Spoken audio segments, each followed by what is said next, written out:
Thank you all, and welcome to this joint meeting of the Stuart City Commission, the Martin County Board of County Commissioners, the Martin County School Board, and the Village of Indiantown.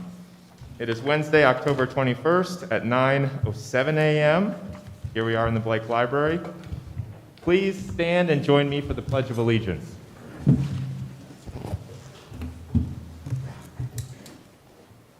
I pledge allegiance to the flag of the United States of America and to the republic for which it stands, one nation, under God, indivisible, with liberty and justice for all.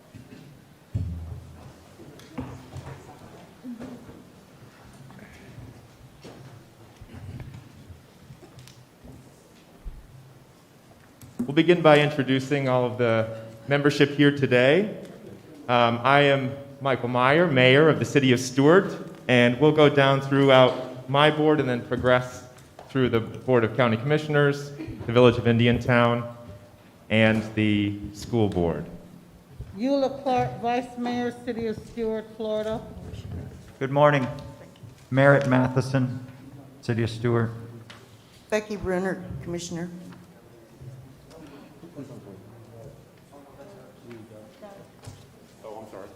Commissioner Doug Smith, Martin County.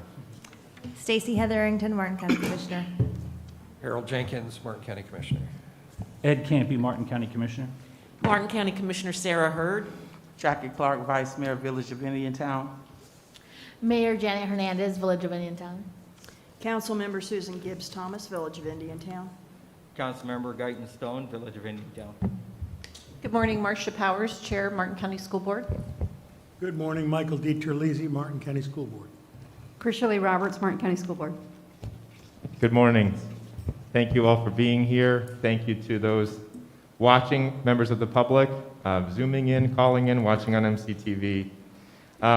As the chair, by way of just a brief opening comment, we have a lot to go through today, but I would just like to say how happy I am that we are all together in this room in this incredibly challenging year for all of us and for our community, for our nation, for our world. It's a shame we haven't been able to get together to discuss some of these big issues that we've been facing over this year, but I'm glad we'll be able to tackle some of that today. And so I would just like to create a space for collaboration today and remind that we are all on the same team serving the same folks. We'll begin with public comments. I do have a few here. Those of you who wish to speak, please, that are present here physically, please fill out a request to speak form.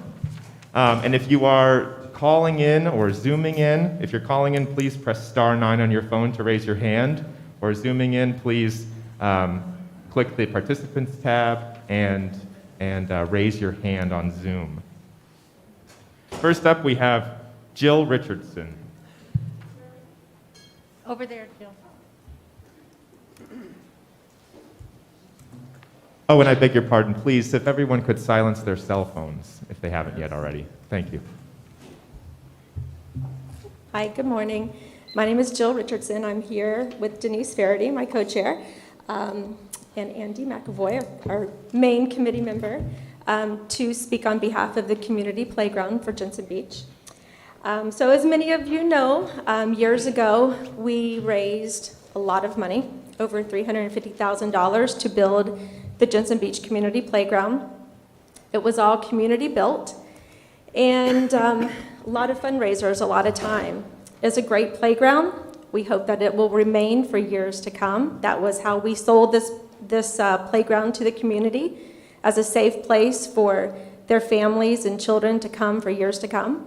And now we're worried about the fate of that playground as we hear that it is going to be moved because there's going to be a new school coming to Jensen Beach Elementary, which we are so thankful for. It is so needed. A good part of the reason why there is going to be a school is because of the half-cent sales tax that was passed, that we also were a huge part of getting passed. We started Rise Up Martin County. That was to inform the community about the need for rebuilding of Palm City Elementary and Jensen Beach Elementary for security and enrichment and improvements at all of the other schools, and we pushed and we talked and we walked car lines and we did a Facebook page, and we were out there and we got that support for the school district. And now that same school district wants to take away something that the community built. It kind of doesn't go hand in hand, really. So at this point, we're hoping that we can save the community playground. And if it is going to be moved, we do request that the school district work with us, the Jensen Beach Community Playground Committee, come to us, tell us what their plan is, work with us. And I don't know. Again, we still hope that it's going to stay where it is. Like I said, it cost a lot of money. And if you have the budget for a new playground, why not leave the playground where it is and take the money that you have and put it into the new school? I would rather your $500,000 go into making the school better, not building another playground that's already in existence. So, and I honestly don't know that the school district can put as good of a playground as what we have. So, Denise, anything? I agree. Yeah. So that is our hope. And we have a lot of questions that have yet to be answered. So we definitely hope that we can work with the school district going forward from here on out. Thank you. Thank you, Ms. Richardson.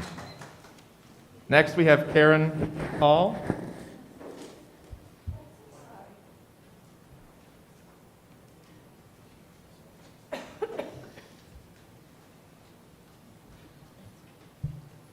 Who's that?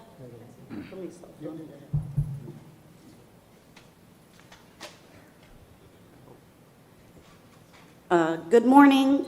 My name is Karen Hall, a 30-year resident of Martin County.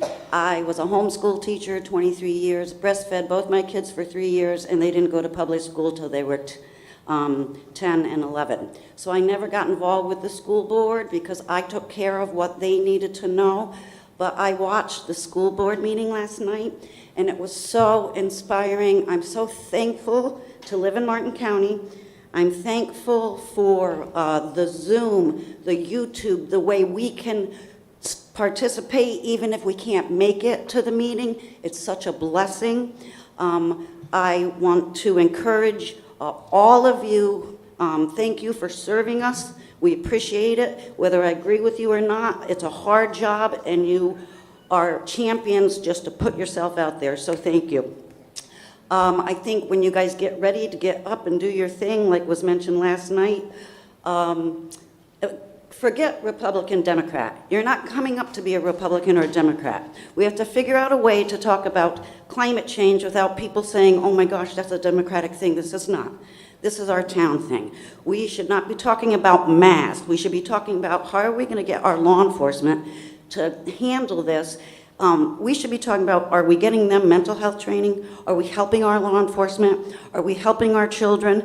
All the moral stuff is done at home. You cannot legislate morality.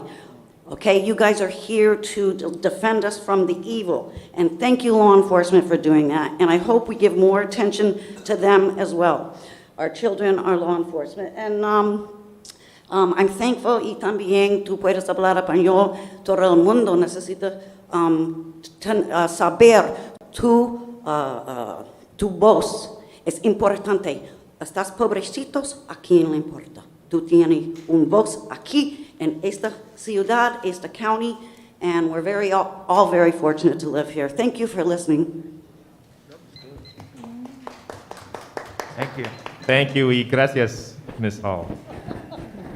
No, I mean that seriously. Gracias. Next, we have Beth Castle.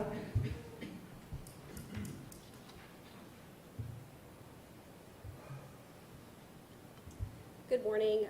I'd like to thank the commissioners and members of the school board for the opportunity to speak this morning. I am here representing Palm City Elementary's PTA, and I think that Jill covered a lot of the same things that our school is going through. I just wanted to speak about the Wildcat Playground.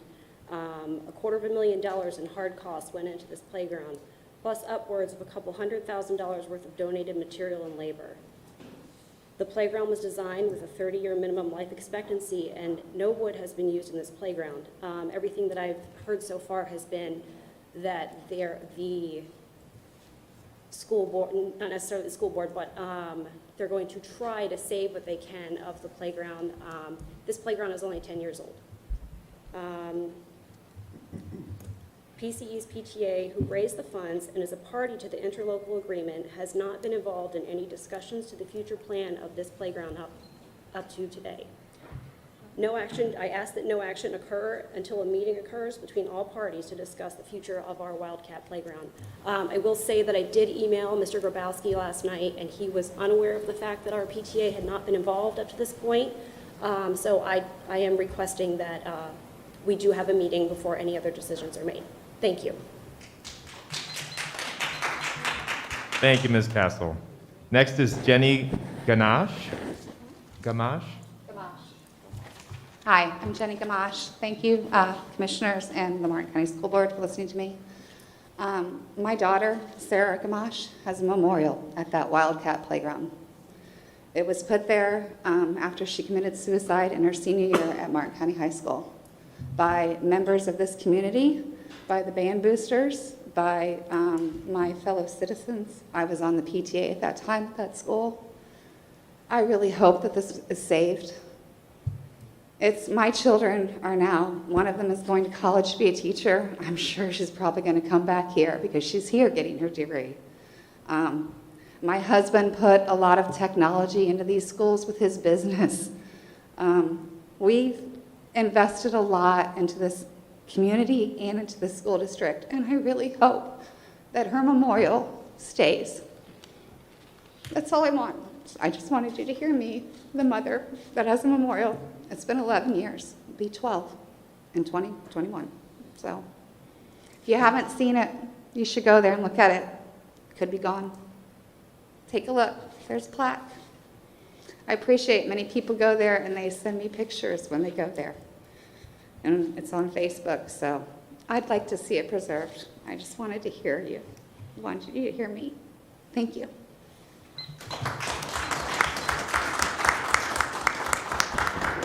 Thank you, Ms. Gamache.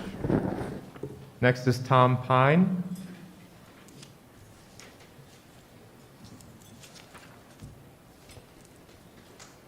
Good morning, Commissioners. My name is Tom Pine. I've been a resident of Martin County for over 45 years.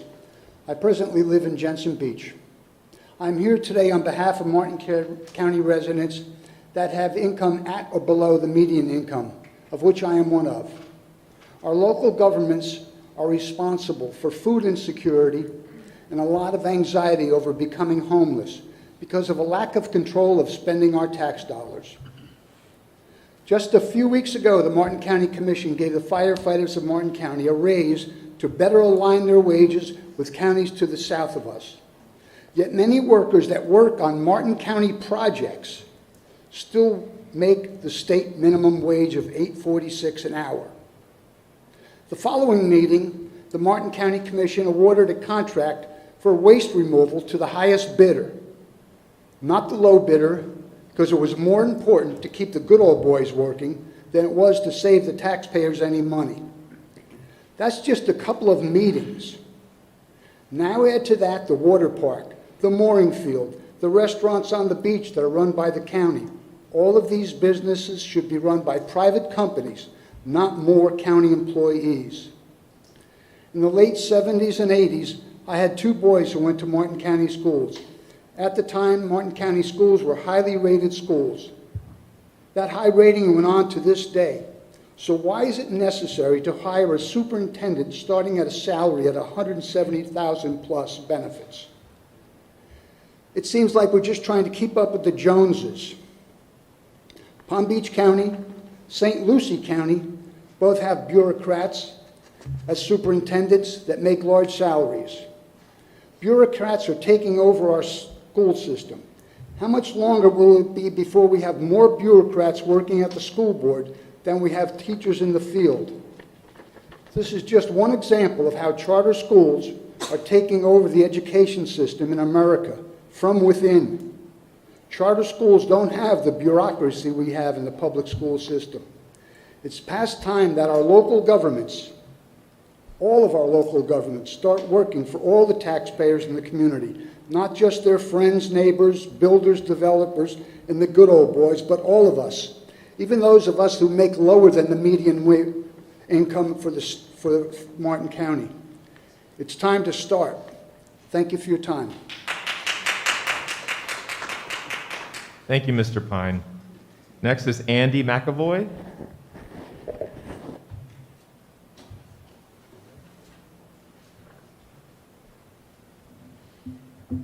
Good morning. Also, happy Unity Day.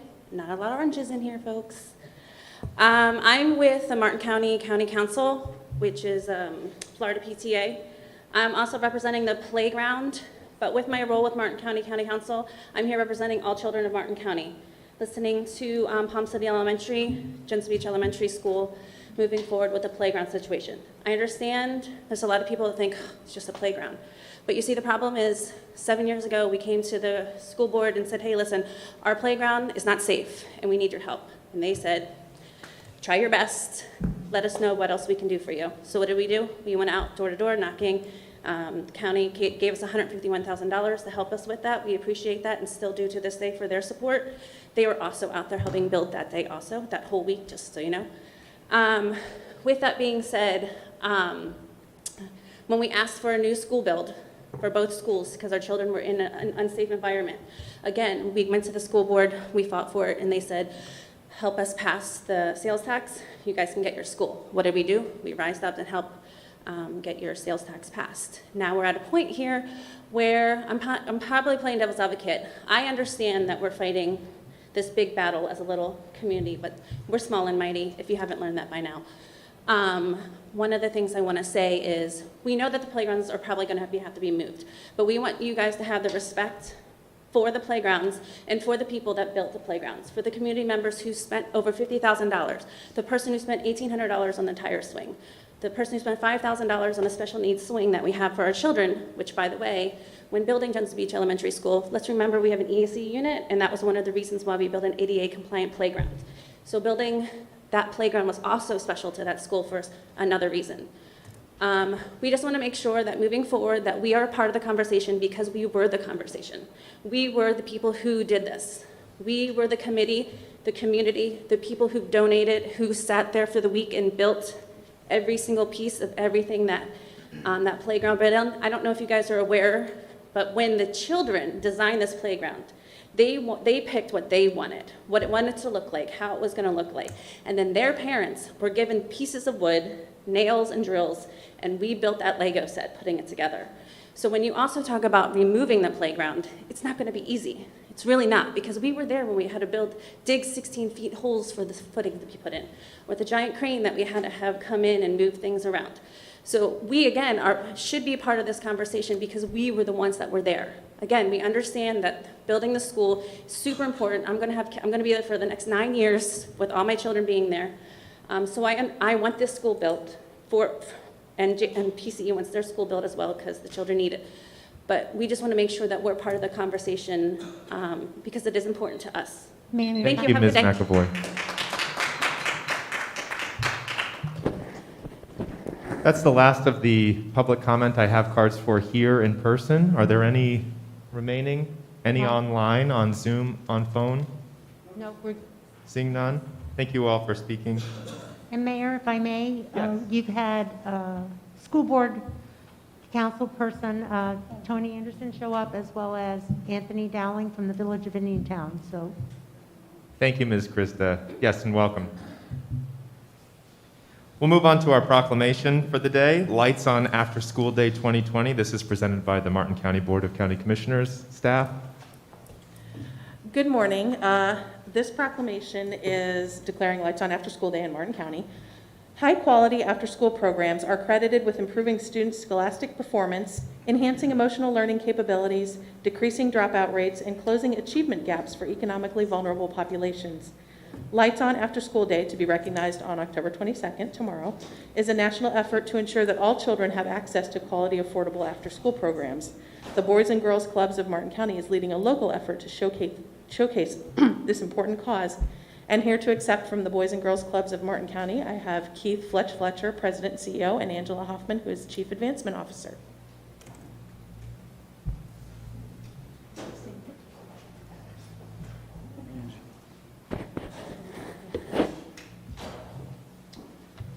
Thank you, Commissioners, Council members, and school board members for this timely recognition of a nationwide movement by the After School Alliance, uniting youth-serving organizations like ours with YMCA USA, 21st Century Community Learning Centers, and locally, Extended Day, East Stuart Youth Initiative, Banner Lake After School Time, and so many others, sending a powerful message that millions more kids need quality after-school programs. For us at the Boys and Girls Clubs, celebrating the important role of after-school programs in the lives of Martin County's youth is even more critical today. This year, children experienced lights out for many months as schools, institutions, and services were halted and Martin County sheltered in place to flatten the COVID curve. We've all seen the challenges of kids not being physically in school, but there are also serious impacts on children who are unable to access healthy, safe, academically driven after-school options. The Boys and Girls Clubs, along with the organizations I mentioned, and other resources are instrumental in providing these opportunities. That makes our showcase, Lights On After School, which creatively celebrates the emotional benefits of healthy after-school programming, all the more important. Our event tomorrow, from 3 p.m. to 7:30, features multiple outdoor art galleries and a coordinated building lighting ceremony. Our members, our kids, created original artwork depicting their future selves and the realization of their plans and dreams. The magic of our work is providing kids with the skill set and the will set to build their best tomorrows. We're excited to host Commissioner Jenkins in Hope Sound for the lighting ceremony at 7:30 p.m. tomorrow, and we invite the community to drive by any of our clubs to view the art. There's certainly more information about this on our website at bgcmartin.org. Here with me today are some special people I'd like to publicly thank for their commitment and their passion to deliver on our core mission of empowering all young people to seize control of their destiny. Please join me in thanking our program team, our club directors, several of our AmeriCorps members serving in our public schools, other BGCMC magic makers, and certainly any other after-school providers that are in the room that create this beautiful tapestry that helps our kids achieve what they're capable of. So I'd like my staff and any other after-school providers in the room to please stand to be recognized.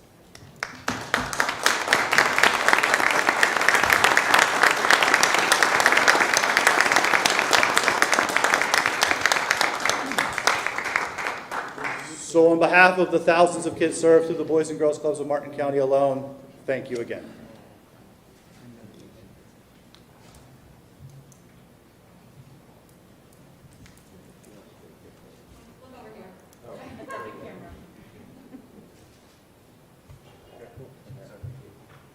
Thank you very much. Thank you for the work you do, all of you. Now on to business items. Our interlocal agreement required items, the first being county and city capital improvement programs. We have Mr. George Zama, Capital Projects Manager of Martin County Board of County Commissioners, and Mr. Tim Volker, Engineering and Utilities Director for the City of Stuart.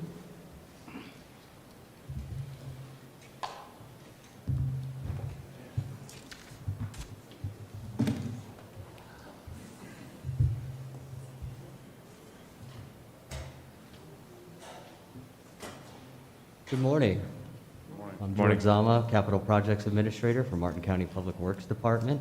As accustomed, we present the public works projects that we feel may be of interest to the council or joint council. With me today are two of our many great staff members in the Public Works Department. Starting the presentation will be Mike Uhazy, Project Engineer, and will be followed by Luke Lambert, Traffic Analysis Manager, and they are in the back there, so all can see. So focus on them in our presentation. All right, starting off with some of our neighborhood restoration projects. These are in the construction phase.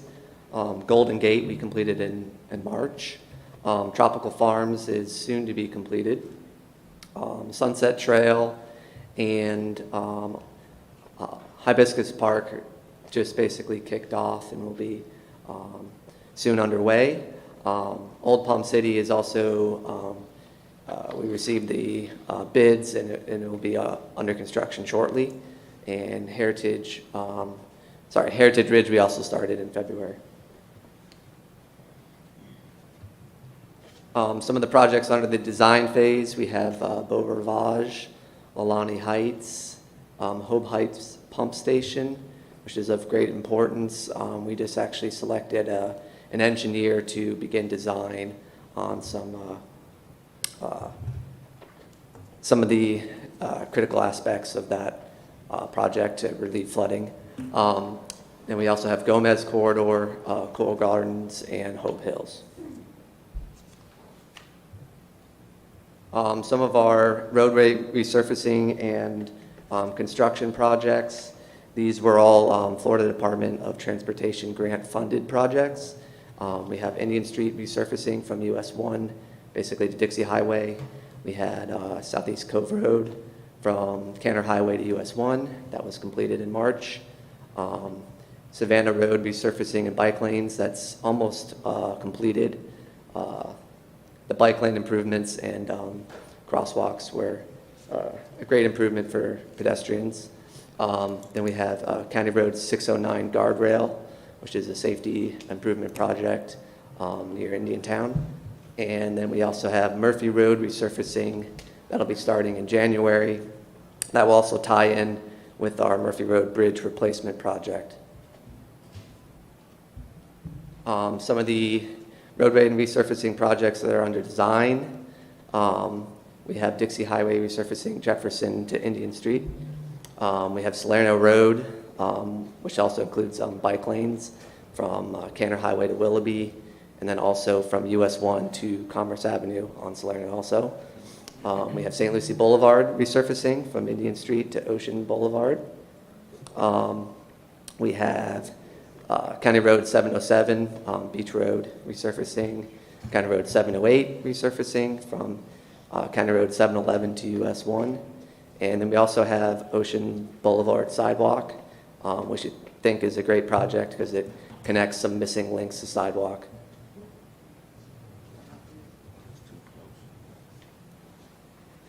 Some of the bridge projects, we completed the Cove Road box culvert replacement project, and that was basically a few months ahead of schedule, which is good. Murphy Road Bridge, that'll be starting in December, and that also ties in with the Murphy Road resurfacing project. They're separate projects, but they'll be in the same area. We're going to coordinate with the school board regarding the bus route because we will be going down to one lane of traffic during the construction of the bridge with a temporary traffic signal. Some of the CRA construction projects, Bridge Road Main Street improvement is well underway and should be wrapping up hopefully in the end of November, early December. Map Road Town Center is going to be completed around March, and that kind of ties in also with the Old Palm City neighborhood restoration and Sunset Trail neighborhood restoration. They're all sort of interconnected.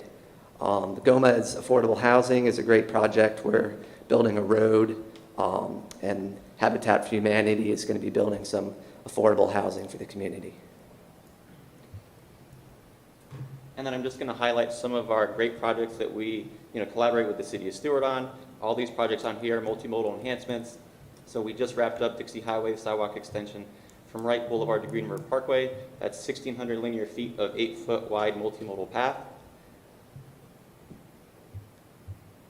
And then these are some small projects that we just completed. It's on Southwest Matheson Avenue. We completed a turn lane extension for Bessie Creek Elementary. And on Southeast Sea Branch, we put in a mid-block crosswalk to assist residents who live north of the school. They're able to cross over to get to that sidewalk to head down the Seawind Elementary. We recently have finished the pavement restripe on Southeast Gomez in front of Hope Sound Elementary. So everything in front of the The elementary school is brand new through there. And we've been knocking out neighborhood restoration projects, restriping stop bars, crosswalks to help facilitate those last mile connections. And the big project down there is the Port Salerno Elementary sidewalks. That was a Safe Routes to School project that was funded through the Department of Transportation and administered by Martin County. And we just completed that in May. And we want to thank the school board for their great input for the grant application for that project. Thank you, Mr. Zama.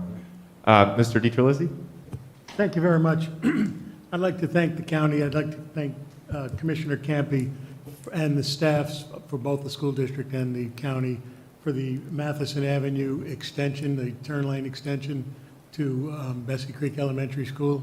It's been it was greatly needed. It's relieved the traffic a lot. It's not perfect, but I understand we have to do what we have to do. But it is a tremendous improvement. I'm sure the parents and the faculty at Bessie Creek are very happy that the road's not completely blocked anymore. But thank you, Ed, for your efforts and your contribution to that project, and our staff for working with you guys to get that done. Thank you. Thank you. We all represent the same people, so if we win, you win. You're here. Any other questions or comments? Thank you, Mr. Sama. Next, we'll have Mr. Tim Volker from the City of Stuart.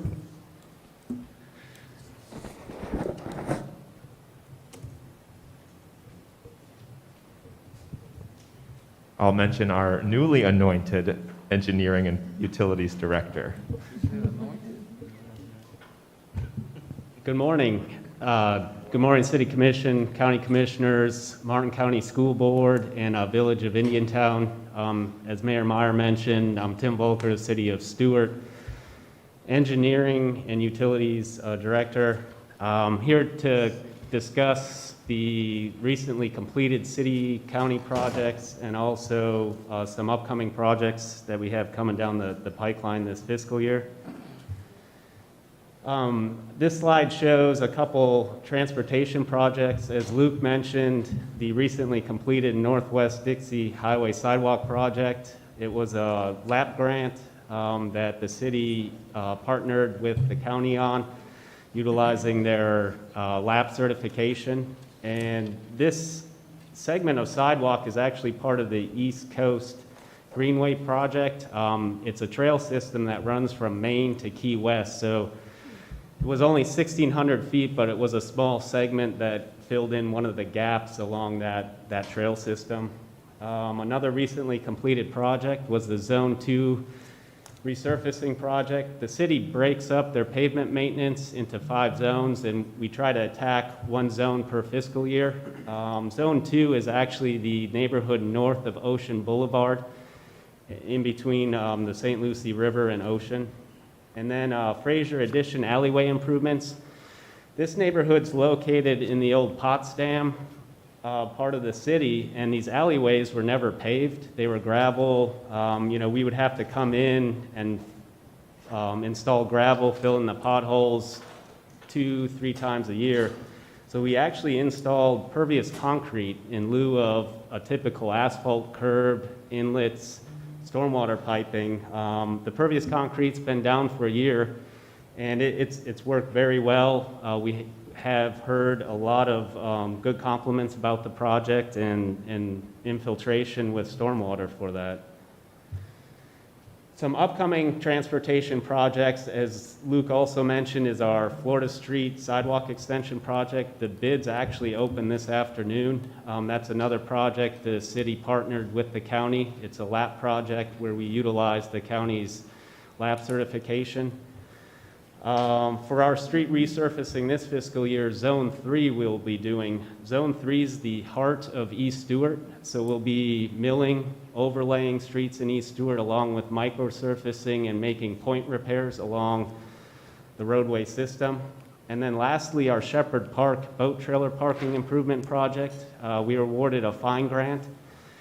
And this is a really interesting project in that the boat ramp is the only boat ramp within the city limits. And, we wanted to take this opportunity with how close the ramp was to the waterway, to Fraser Creek and the St. Lucie River, to not only reconfigure and add boat trailer parking, but take the opportunity to do a lot of stormwater improvements. So all the pavement you see there is going to be pervious concrete, no inlets, no piping, and all the parking spaces are going to be turf block, which is grass, kind of a stabilized grass system. And then also all the landscaping you see there is going to be a rain garden. So all this water that sheet flows into the river right now is going to be infiltrated into the ground through the pervious concrete and the rain gardens. A recently completed utility project was our septic to sewer system. We reached a huge accomplishment this past August in where we completed the 10-year program 2 years early. And I just wanted to take a moment to recognize Dave Peters.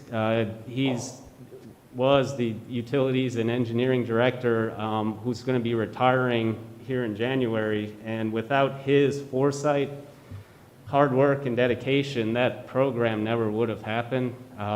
Dave unfortunately couldn't make it here today, but that's a project he held deep to his heart, and without him, the city never would have been able to accomplish that. I'd like to.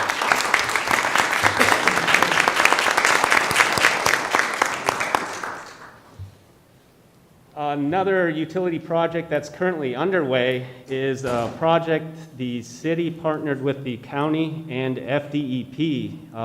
As you can see from the aerial photo, there is a subdivision located off Monterey Road.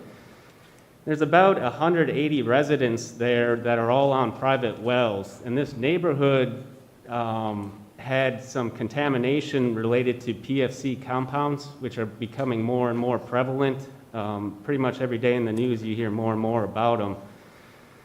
So the city, county, and DEP got together to create this project and hook up the private well or the private residences to a potable water system. The city serves this area with their utilities. However, it's located outside the city limits. And right now the project, all the water main is in. And we're currently in for certification through DEP. Once we receive the certification, we'll be severing the wells and then connecting the meters to the individual residences. We hope by early December that this project will be complete. So that's a significant milestone. Another big utility project the city has undertaken is an alternative water supply.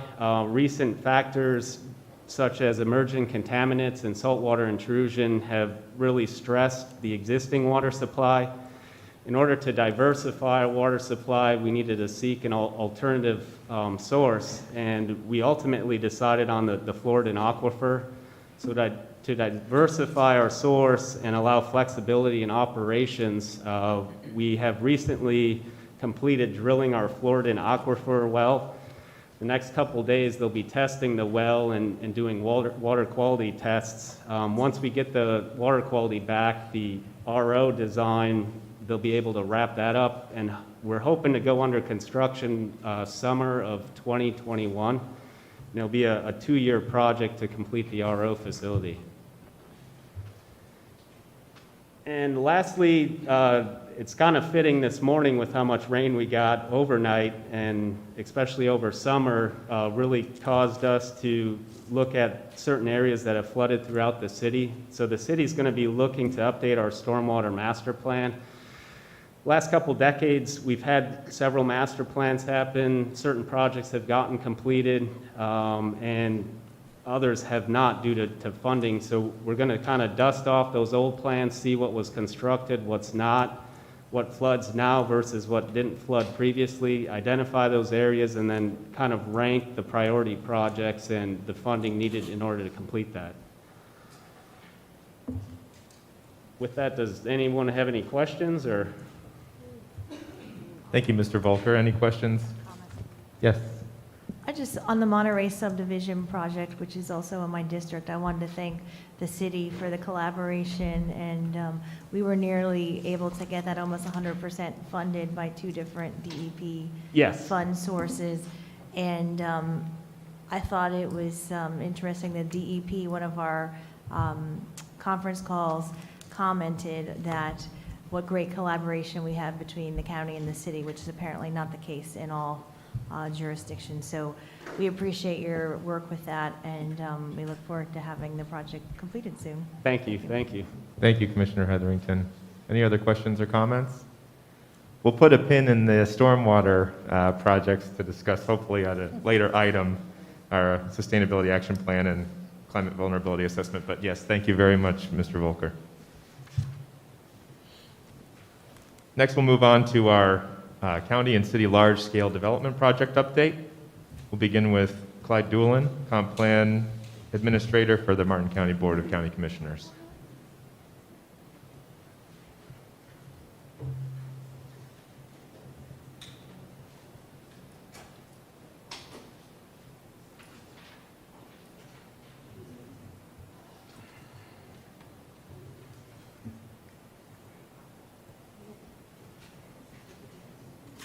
Good morning, members of the boards.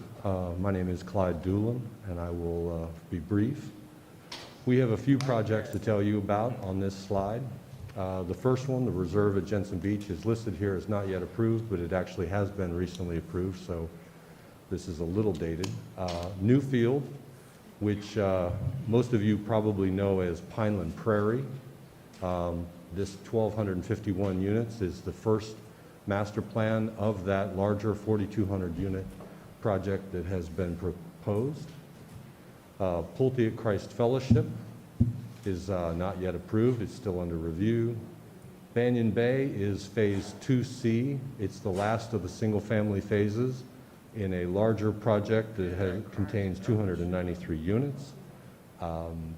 It's just a phase of the larger project. Tradewinds, Preserve it, Park Trace, and Sable Point are all under review. And separate from these site plans that we have in the matrix, there are 292 new residential permits that have been approved between January 1 and October 1. That concludes my presentation.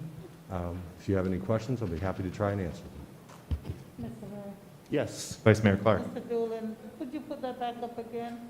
Sure. I wish that you had put whether they were mid-county, North County, or South County, but I pretty much know most of them, but just for, I'm sorry, Mr. DiGilisi. Thank you. I was saying that I wish he had put where the projects belong, whether they were North County, Mid-County, or South County, just so that people have an idea where development is occurring. We can certainly do that in the future. I can try to locate them generally if you have questions about them right now. The only one I was interested in was Tradewinds. Where is that located? Is that out there by South Fork also? No, that's located in Hobe Sound between US 1 and A1A. Okay, thank you. You're welcome. Mr. Doolin, I have a question. 292 residential permits. Do you have information on how that stacks versus this time frame, January 1st through October 1st in previous years? Are we seeing an increase in residential permits, decrease? I don't have the number with me to give you. My sense of it is that's running about standard. That's a normal amount.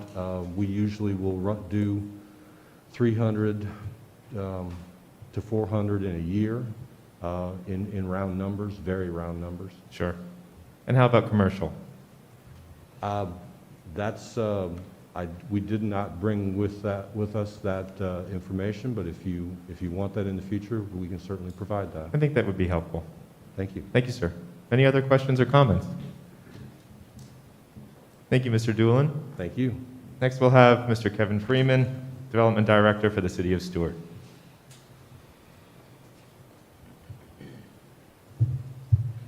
Who am I? The only person I call a development director. Thank you, Mayor. Good morning, boards, village, commission.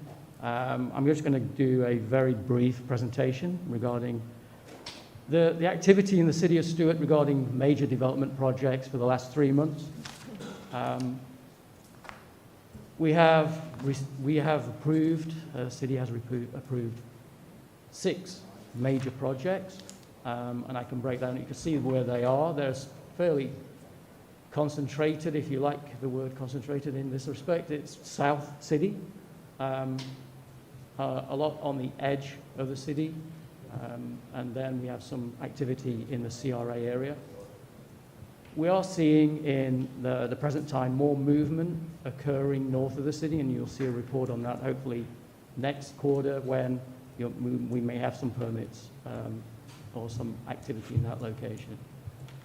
So primarily, there are those 6 developments spread around the city, 930 units, and that is slightly more for this quarter than we saw previously in the year. The year to date is running at around 1,400 units. We're seeing some of those go to construction. The new project that we're reviewing at the moment relates to the Costco development, which is between Canna and Willoughby. Incorporating in that development is a proposal to accommodate 450 residential units. That's in review. We're still awaiting a revised site plan for that.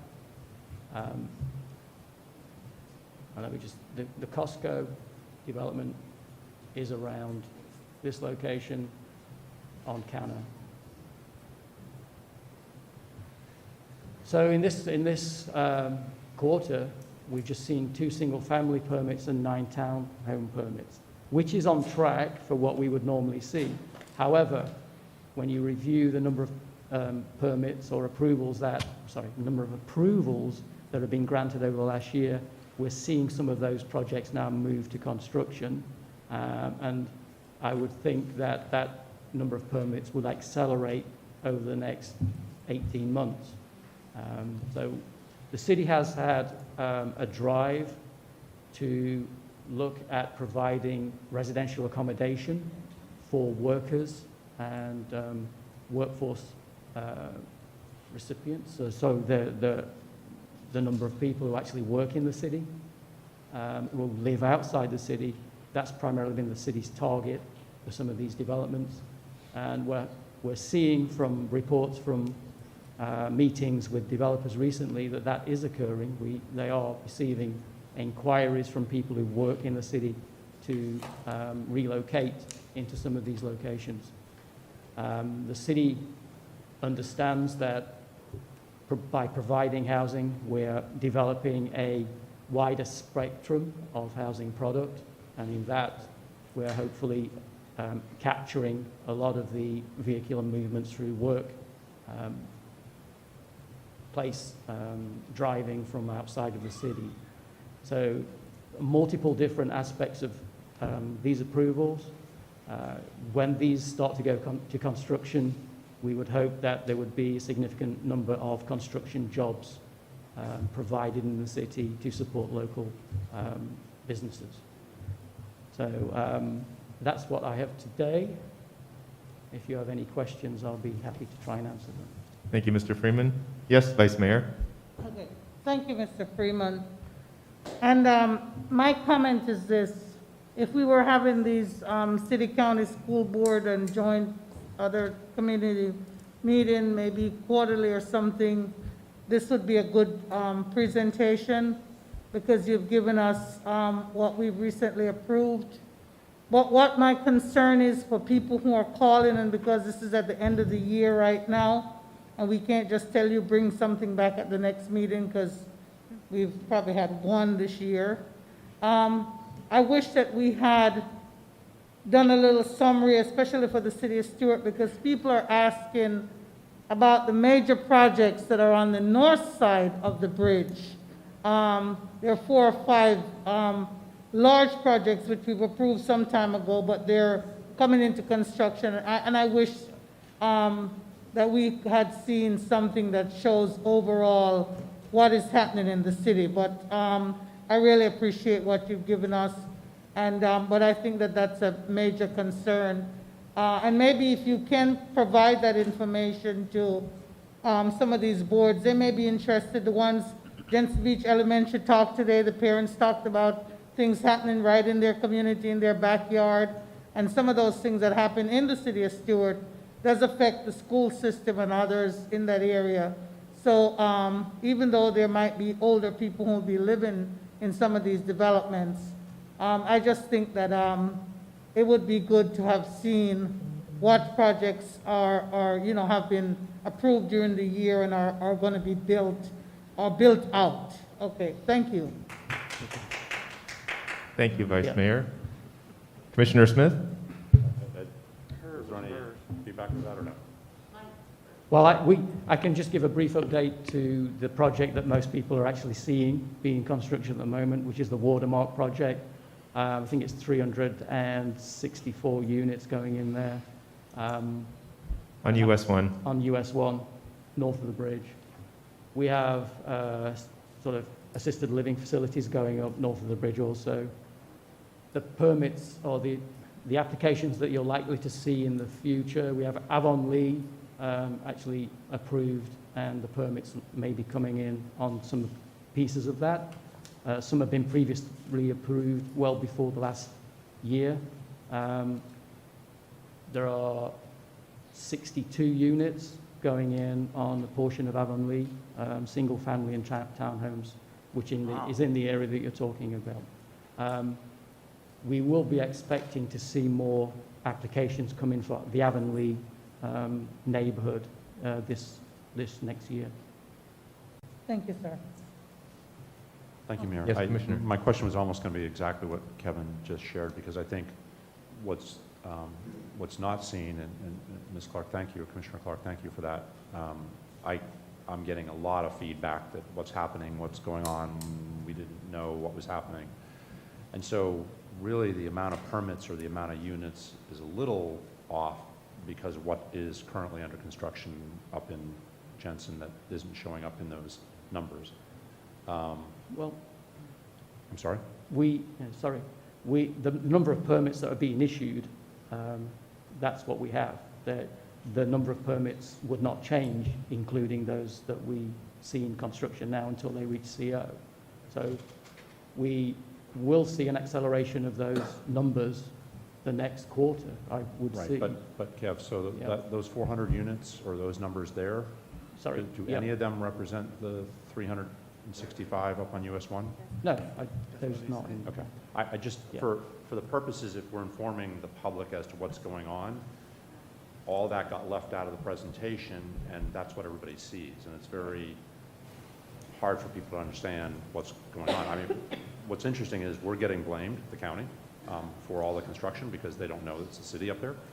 And so we do need to highlight the fact of what's going on and who's doing it. Baker Road with the units in Avonlea, and I believe there's another project that's next to Helping People Succeed. Is that in the Avonlea's footprint or is that outside? Yeah, again, that was approved last year. Right. We don't have any movement on that. That is a development that is sitting there. We don't have any. We don't see any plans for that to get constructed. Right, and so I'm just sharing with you, I think a little bit of the frustration from folks is that when things get approved, then it lags, and we have the same problem in the county. But it may lag a year or two until something starts happening, then one day, site clearers show up and clear the whole lot, and everybody goes, oh my God, what happened? And we didn't have any idea that something was going to happen. And that's what happened on Baker when they cleared that corner a month ago or so, whenever that was. So I just think when we give these presentations, we need to be inclusive of what's actually happening, even though it may have been approved a year ago, because the numbers really aren't 930. It's substantially more than that. Yeah. Well, I recognize that, and I think the best way of representing that in the future would be to show the projects under construction. Yeah, the active projects, projects in hold, right, you know, that we know. Because the reason why this was instigated in the first place, this whole joint meeting process, was the fact the school boards and the counties and the cities weren't talking and sharing the information enough so that the schools, when we were in that crazy thing before the recession, were getting blasted with all sorts of new development all over the state. And the legislature said, okay, you guys aren't talking enough. You got to get together, share your numbers, which is exactly why we do this, so that everybody kind of knows what's being built. So both the school board, the county, the city, the village can be in a better planning I guess, mode, if you will. But thank you very much for all that. Thank you, Commissioner. And I would just like to follow up on that. I agree. I think for both the city and county and the village of Indiantown, when presentations are made, a time horizon out looking into the future for a reasonable amount of time might be useful for the public. But just so we're all clear, at our initial joint meeting this year, we did discuss and present about the development on US 1 north of the bridge, and that was completely No question other than you wouldn't, by looking at that map today, you would not know or assume, if you were the general public, that anything was going on north of the bridge. Duly noted. And there's a lot going on up there, and I think it's better to talk about it more than not, and I appreciate that we went through the whole presentation last time, but I think it's important for the very purpose that we were forced to do this in the first place, is to communicate so the public and we all know what's happening. Thank you, Commissioner. Mr. Mayor. Commissioner Hurd, sorry, I'll get to you. Yes, what size is the parcel upon which the Costco and the additional 450 units are proposed, and where is the parcel? The parcel is located between Canna and Willoughby. It fronts primarily Canna Highway. It's located north of the hospital off Indian Street, and there will be some vacant parcels between that and then the Costco development, which will be directly south from the nursery use. Between then and the high school will be north of the nursery. So it's in that section which runs and connects Canna Highway through to Willoughby, as the Willoughby section actually fronts onto Selfish Splash, so that should be able to give you an area there. The actual area of that property, I'm thinking, let me say, yeah, I can't pull that from my memory. Ballpark it, 20 acres, 10 yeah, acres? it's about 20-something acres. Okay. 450 units, and Costco located on the same parcel. It will be planned as one planned unit development. The city are looking at the connection between Willoughby and Canna as a connection to go through there. And we're working with Costco. We're still waiting a revised site plan for that. We had a preliminary plan. So it's not detailed at this moment. Thank you. Thank you, Commissioner. Commissioner Matheson? Thank you. I just wanted to touch on what was Commissioner Smith brought up, that I think it would be helpful moving forward for almost two categories of one of active construction, even though some of these active constructions, like the project on US 1 was approved, frankly, years ago. That's the public sees it when a site is cleared. And so if we could have, for future meetings, approved permits over the year from the city, the county, and Indiantown, and then stuff that's, once construction starts taking place, revisit those. I mean, I'm sure the same thing might happen in Newfield. It was approved years ago. Really, all of us up here are going to start getting a lot more emails or calls about something when the general public sees the construction start happening. So I think, just to touch on what was already brought up, two separate categories: approved permits to date, and then active construction. Thank you. Thank you, Commissioner. Yes, Board Member Roberts. Thank you. So I had a question about the 450. The 450 that's under review is adjoining the Costco, and is that next to where the assisted living that's approved? Yes. So, which brings up another interesting piece. So there's an assisted living that will be south of where the Costco and 450 units are going to be? Well, the assisted living, again, is one of those that developments that have been approved but have gone silent. So we're not certain whether or not that's going to go ahead either. Which I think brings up another question that was asked, I don't remember by who, because I've been waiting so long, I can't remember who said something, but that's okay.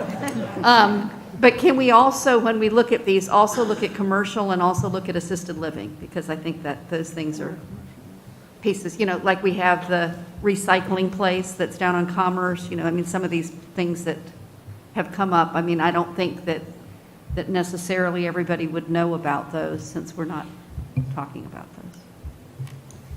I think I'm willing to work with county staff and staff at Indiantown to look at a better methodology of presenting the various aspects that are becoming more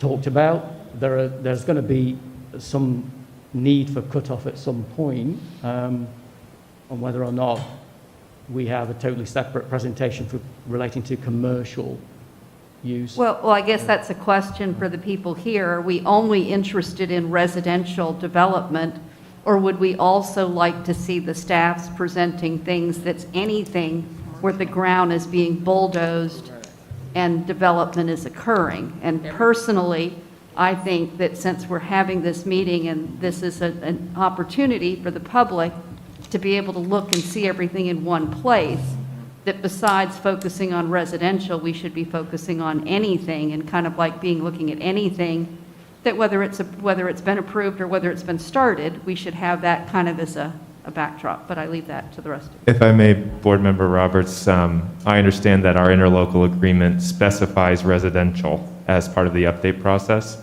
So that's, I asked a question about commercial myself earlier. It may be up to the pleasure of this body to request additional items, but we'll have to check in with our attorneys to see what is limited and what we can do.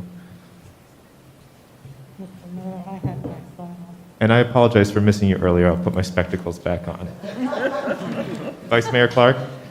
Mr. Mayor, since I heard the voice of our school board member, Krista Lee Roberts, it just brought to mind that, and we're talking about planning for the future, that she has been a school board member who has served on our City of Stuart local planning agency. And due to a ballot amendment recently, we won't have her anymore on our LPA, but I know that her journey with us has been great, and her input with us as a member of the city and a business in the city as well. And she has just been wonderful. And I know that we won't be able to have that type of relationship anymore because our amendment would not allow someone from another board to now sit on our local planning agency. But I just wanted to thank you, Ms. Roberts, especially from me. I know, and I'm sure that our board members as well, and people who work with you, like Mr. Mortel and our city manager, Mr. Dyes, who work with you and with the LPA, that we just want to thank you for your service, your double duty to your community. Thank you so very much. And for the record, we're going to give her her pizza party. Thank you. It's been my pleasure. I enjoyed it. Mike just said he's bringing lunch, you said? Mr. Mortel? Ms. Roberts has always requested a Christmas pizza party, and we're going to make sure she gets it.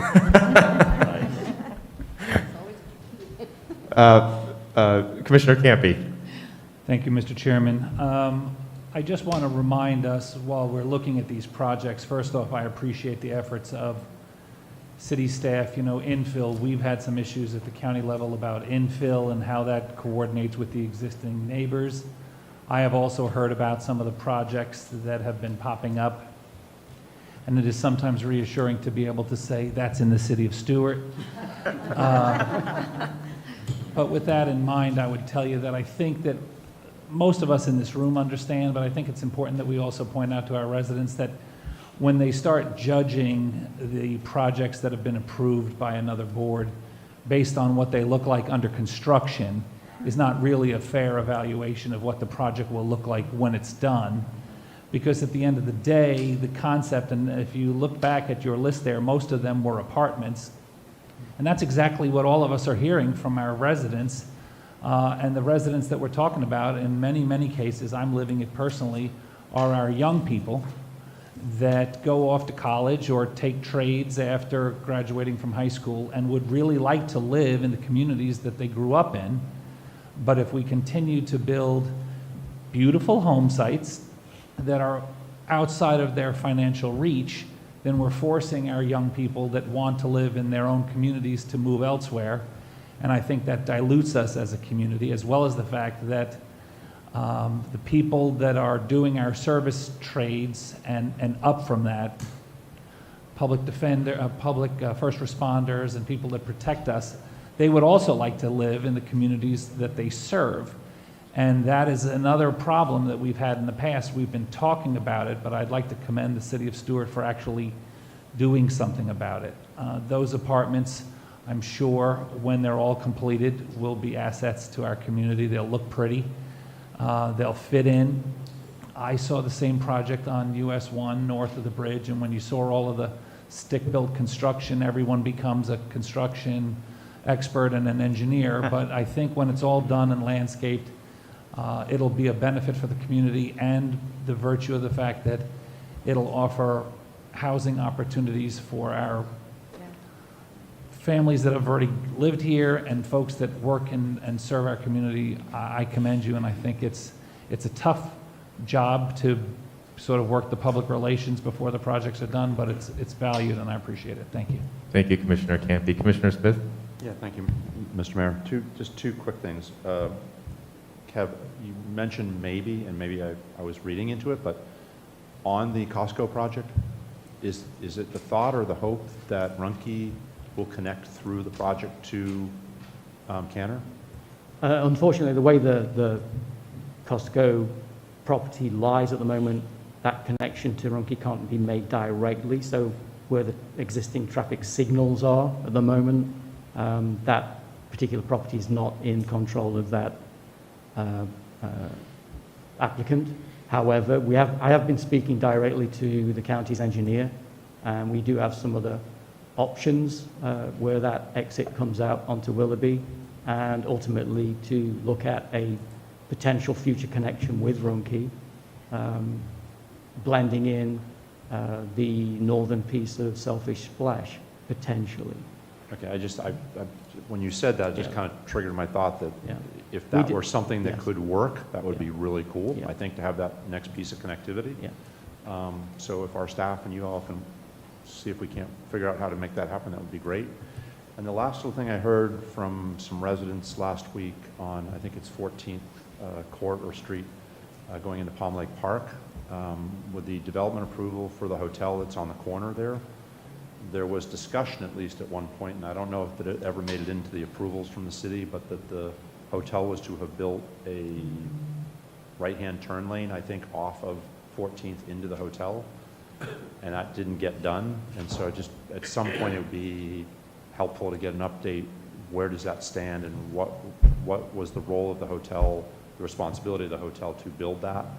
And are they going to build it, or are they going to make those improvements that the residents had talked about, I don't know, 3-4 years ago when that was all kind of being discussed? Well, I did investigate that very recently. We did have a number of calls on that, and we have communicated with county residents in that location. Unfortunately, the planned unit development that was approved for that particular hotel did not incorporate that right turn lane in that approval. The responsibility for the hotel was to install a sidewalk to the north of that. I think it's 14th Street, which extends onto Baker. What I would be hoping to do with coordination with the county and the county engineer would be to look at the application of the impact fees that the city's gathered for projects such as that, and the impact fees that have been generated that go into the county, to see if we can coordinate those and use those to do such improvements in locations that do have a rational nexus with the development that they're attached to. So I think there's an ongoing discussion with that, and we'd like to see, the city would like to see some adoption within the county's capital improvements projects or availability to use the city's generated impact fees in roadway capacity.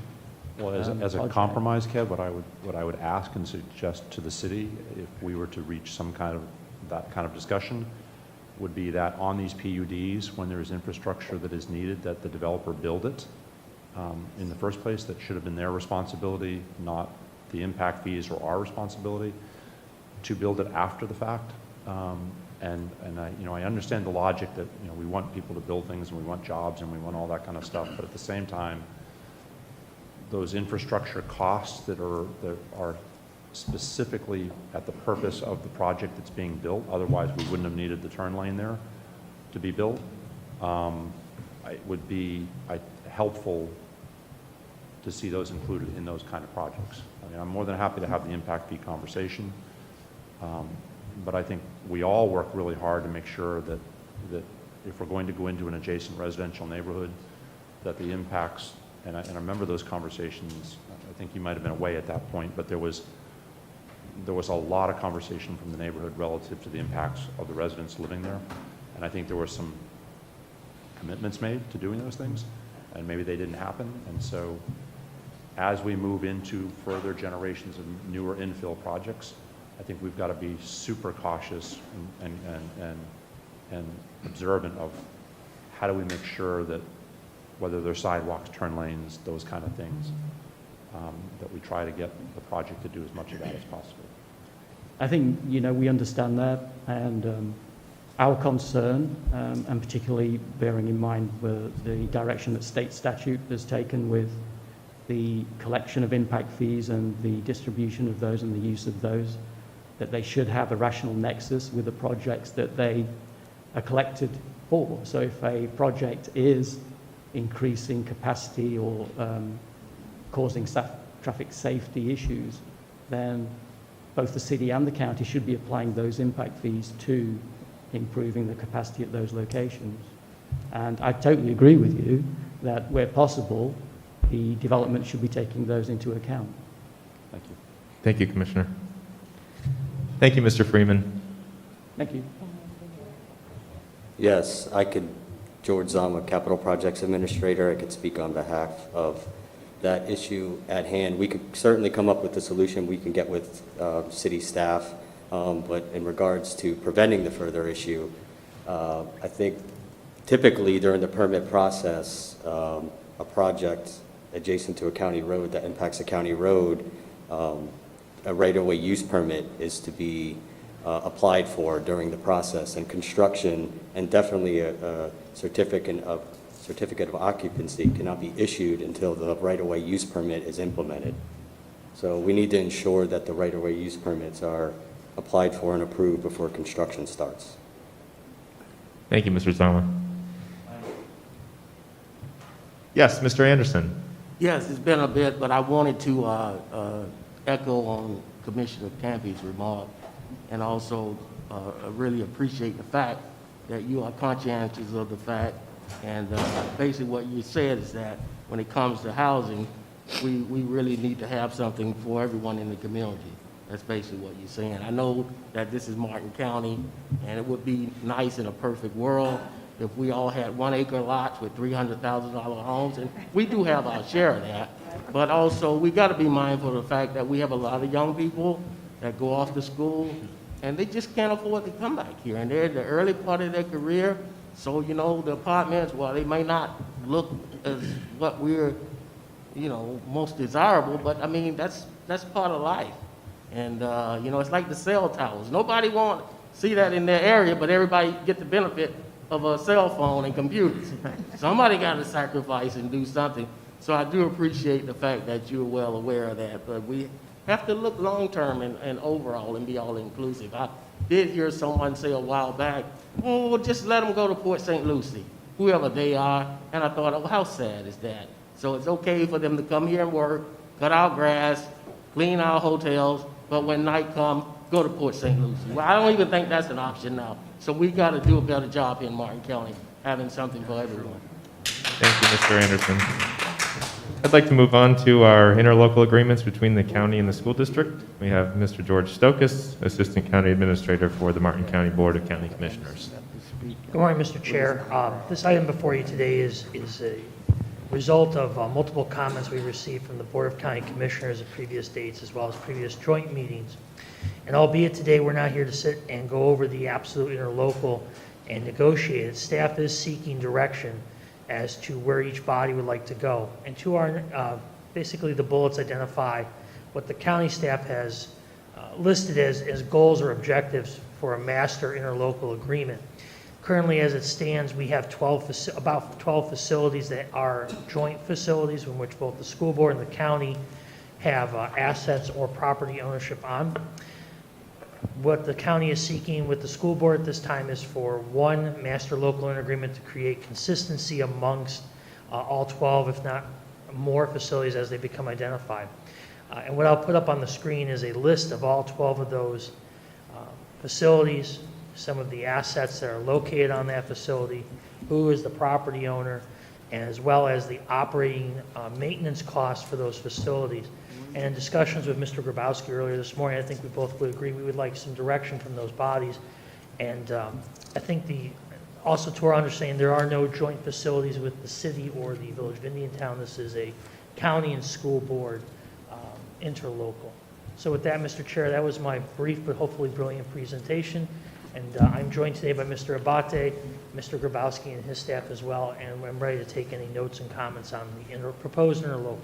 Thank you, Mr. Stokas. I will defer and get out of the way between these two bodies. If you'd like to begin, school board or county. Mr. Campy, Commissioner Campy. Thank you, Chair. This has been an issue that any of us that have been on the board for a while realize just keeps happening. I think all the way back to the beginning of my first term, the collaboration is normally excellent, and I think that our organizations work well together.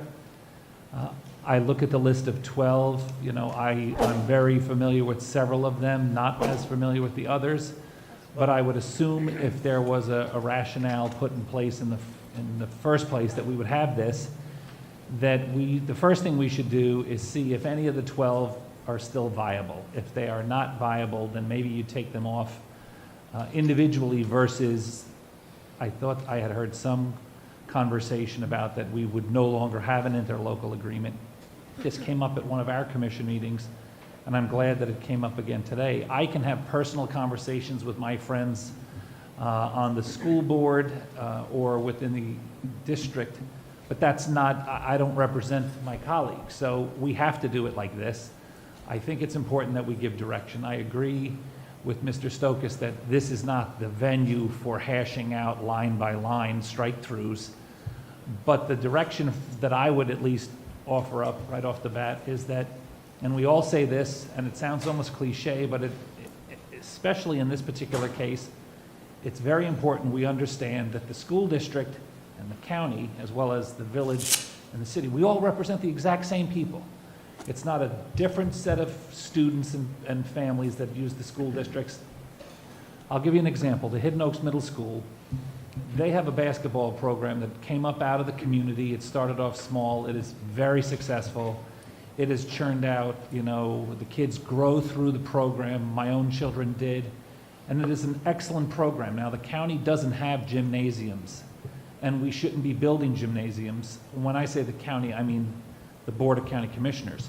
Martin County does have gymnasiums, and I think it's reasonable and fair that the individuals that run those programs have some financial stake in their ability to use these facilities, and I think that the county should participate financially and understand whatever the custodial responsibilities are, the utility responsibilities that are there, and from what I have heard, at least in those areas, everyone was willing to participate. The other thing to look at is that even if we don't necessarily write a check to help clean any one of these facilities, we are also collaborating at a much larger level and Ms. Krista can potentially speak to it, we've had this conversation, especially after the tragedy at Marjorie Stoneman Douglas, where you went from some SROs to every school site had to have an SRO, and some had to have more.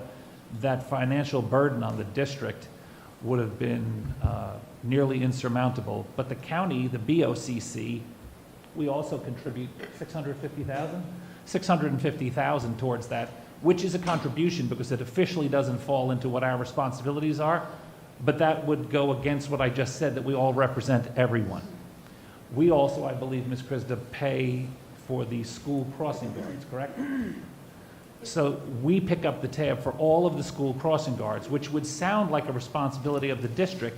However, we all represent the same people.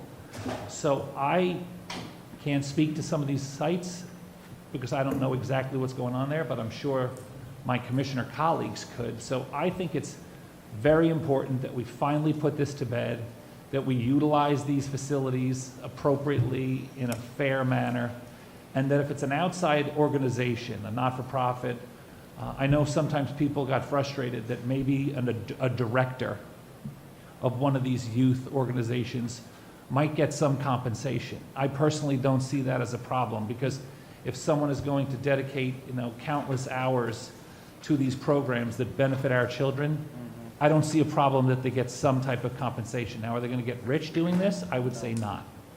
But to expect that all of these programs would be handled exclusively by volunteers would mean that a lot of these programs would go away.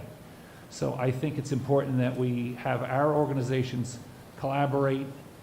Maybe a time certain kind of thing is fine, because we've been at this for probably a decade. Maybe we say 6 months, or the next time we have one of these meetings in the spring or early summer of next year. You have professionals, we have professionals. There's no reason that we can't figure out a deal for these 12 sites.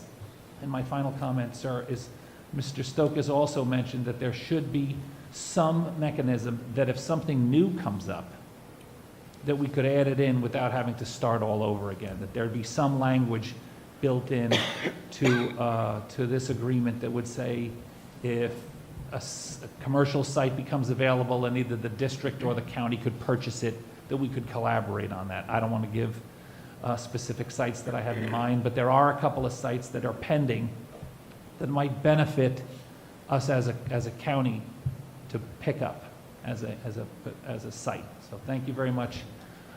I'm sure you can see my passion that we put this to bed, because it's very important. Thank you, Commissioner. Mr. Chair, I apologize. I did forget to include in my presentation that both county staff and school district staff do have a staff meeting at the end of November as a result of the comments we will receive from today. Thank you, sir. Board Member Powers? So I echo what Commissioner Campy said. We've been talking about this since I've been on the board 8 years, and we started talking about this use of facilities with the county for that entire time, and the fact that we haven't been able to come to an agreement is alarming. But I look at what you have up right now really doesn't include the gymnasiums. That's totally separate. That's in our use of facilities piece that I think we were trying to come to an agreement on how we could work with the county to offer and collaborate on those sports programs that benefit our students and your constituents. But these are mostly the outdoor facilities that are the sort of parks, if you will, that are attached to school or on school property, but they are jointly used. So like, for example, at Hidden Oaks Middle School, the track, there's, I think, 2 baseball fields or softball fields that are open to the public. And I had heard a rumor that there was talk about closing those facilities to the public, and I do not support that one bit. I know that practice fields for youth athletics in Palm City are hard to come by, and when kids and volunteers are trying to find those spaces, I think it would just be detrimental to the community to close those facilities. I think they're used and utilized, so how we agree on this, we have to come to an agreement on it. We cannot, I don't want to hear rumors like that, because it alarms the community, and the parents, and the kids who are going to be ultimately impacted negatively. So I personally think the two entities have not met enough. This board, we haven't even had a workshop to discuss anything that's being proposed by the school district. This is not something that we have talked about. So I'm not interested in having, we can have the discussion, I think but we as a board have not even looked at this and reviewed it together. So I would suggest that our staffs meet more often, so we can finally get a resolution to this. And I think as a board, as boards together, we should come up with a target date for completion. Otherwise, it's going to be another 8 years. So that's my 2 cents. Thank you, Ms. Powers. Let's go back and forth. Commissioner Smith? Thank you, Mr. Mayor. Actually, Marcia, I think it's been longer than 8 years, because I know most of my time sitting here, we've talked about this, actually. I think some of your comments, Marcia, were spot on. I think what's equally important to consider, and our public was here with us this morning talking about 2 new site plans and how what the community has been involved in and has participated in, and what we as the governance boards that are involved in with all of this. It's almost hard to have this conversation without considering the site planning discussions for the new schools, because that puts us right back into an interlocal agreement discussion of what should stay, what should move, what shouldn't stay, what shouldn't move. And, from the community's perspective, it's hard to sit here and have this conversation when we know what's coming on the future site plans. And so whatever it takes for us to get together to get this done. I mean, I remember 18 years ago, the school board, the city, and the county did a school siting agreement. We had a unanimous vote of all the elected officials on that decision. It was probably one of the most controversial things we could have actually entered into, and we did it, and it became sort of like this iconic model for the state of how to site schools in the future with the collaboration of the city partners, the county partners, and the school board. And so for me, this is like, this shouldn't be rocket science. This should be like somewhat straightforward. But it is super important to get it done. And I think given the 2 new schools that are on the horizon, it puts that much more pressure on us, I think, to do as much as possible to get it done so that those decisions work their way into the site planning decisions of your new schools. Thank you, Commissioner. Board Member DiTerlizzi? Thank you very much, Mr. Mayor. All your comments are pretty much spot on, and I think the stumbling block in this whole process has been our indoor facilities. Marcia hit it on the head when she talked about our basketball gymnasium facilities. With school safety being in the forefront, to access these buildings after hours creates problems. And then it also becomes the maintenance. Doug, one of you mentioned the fact that we have custodial staff and people who have to lock up, and the safety and security. So I'm going to challenge our staff. Mr. Grabowski, where are you? He's over there. Oh, he's in the corner. Garrett, I'm going to challenge our staff to, as we look at upgrades and as we look at new construction, is that how do we break out these gymnasiums so that you can access, but they got to be locked and secure enough. I know we do, but maybe they're not secure enough, because all we keep hearing is that, well, they're part of the building, people could get in, there's security risk. Okay, so how do we address the security risk so that the public can use them free of any of these issues after hours? And like Marcia said, our basketball program, Ed, I know your son went through it, one of my children went through it. It really did a lot of great things for his self-esteem, for his ability to play ball. And I just would hate to see that whole thing stumble. And instead of being part of a problem, we need to be part of a solution. So I'm going to challenge you, Garrett, to figure out how we can make this happen. I agree with Marcia. We need to make this happen sooner than later. I was one of the original signatories along with Doug. I think the two of us are the only two left that were the original signatories to the interlocal agreement and this whole process that we're in right now when it started in the early 2000s. And maybe Sarah, I don't know if you were involved also, you might have been.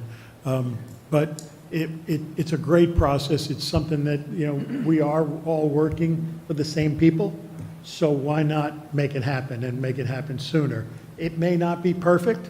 There may be some costs involved, but whatever we have to do, let's work together, because our residents don't see 4 different organizations. They see, you know, taxpayer funded.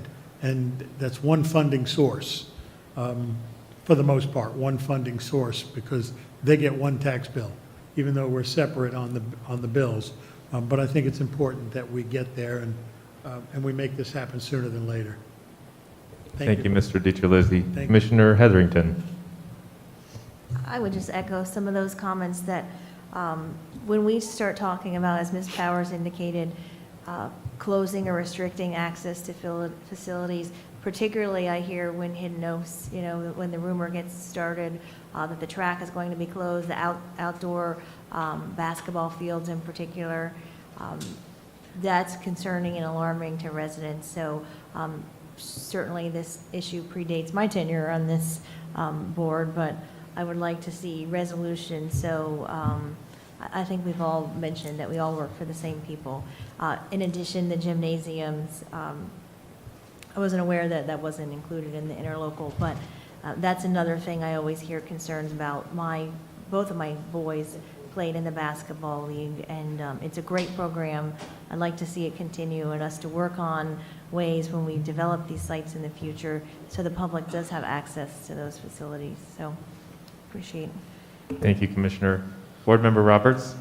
Whoa. Keeping you on your Thank toes you. there. Yeah, you kind of threw me off there. And I know part of the challenge with the interior spaces is the age of the facility and when it was built and the actual layout.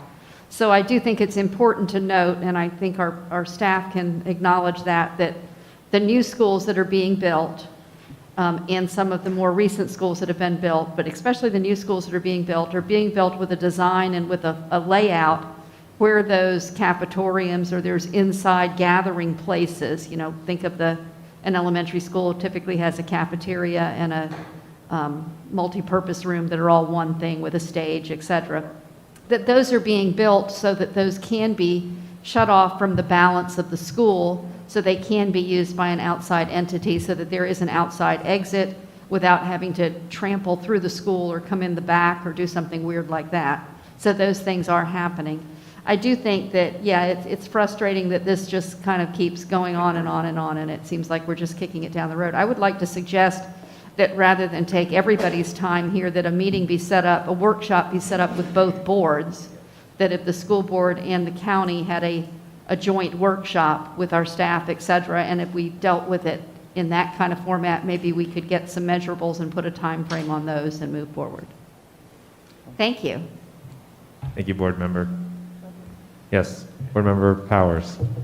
Thank you. So a couple of things were brought up, and I just want to make sure that our staff understands, that your staff understands, it was never the intent of the Marjorie Stoneman Douglas Safety Commission to lock our schools down. It was never the intent to close our facilities. The intent is to provide a safe environment, and I believe we can do that safely in collaboration with the county when those facilities are being used after hours. And I know that it will take a little bit more planning, but it can be accomplished. So I agree with Ms. Roberts. I think we need to have those conversations with our boards, but with the staff in the room so that the direction is very clear as we move forward. Thank you, Ms. Powers. Commissioner Hurd? Yeah, I'm not hearing any dissent. So I don't know why we have to get together to discuss this. I think probably staff, I'm hearing the same thing from both boards, which is that we want an interlocal and we want it now. So I think that it would be expedient perhaps to have our staff get together and let's set a goal of bringing back an interlocal before our next joint meeting. Or at our next joint meeting. Let's as Commissioner Smith said, we've been at this for 20 years. I've been at it for 18, so let's set a hard goal. Let's set a deadline and bring it home. Thank you, Ms. Hurd. And just to clarify, I said I was going to step back, but Mr. Stokas, you said that the staffs of each body have a meeting in November. That's correct, sir. Commissioner Campy? I appreciate everything that I heard. I actually was the first one to say that maybe at our next meeting, but I think that that's probably way longer than it needs to be. This has been an ongoing conversation between two professional staffs. I would set a goal of the middle of February.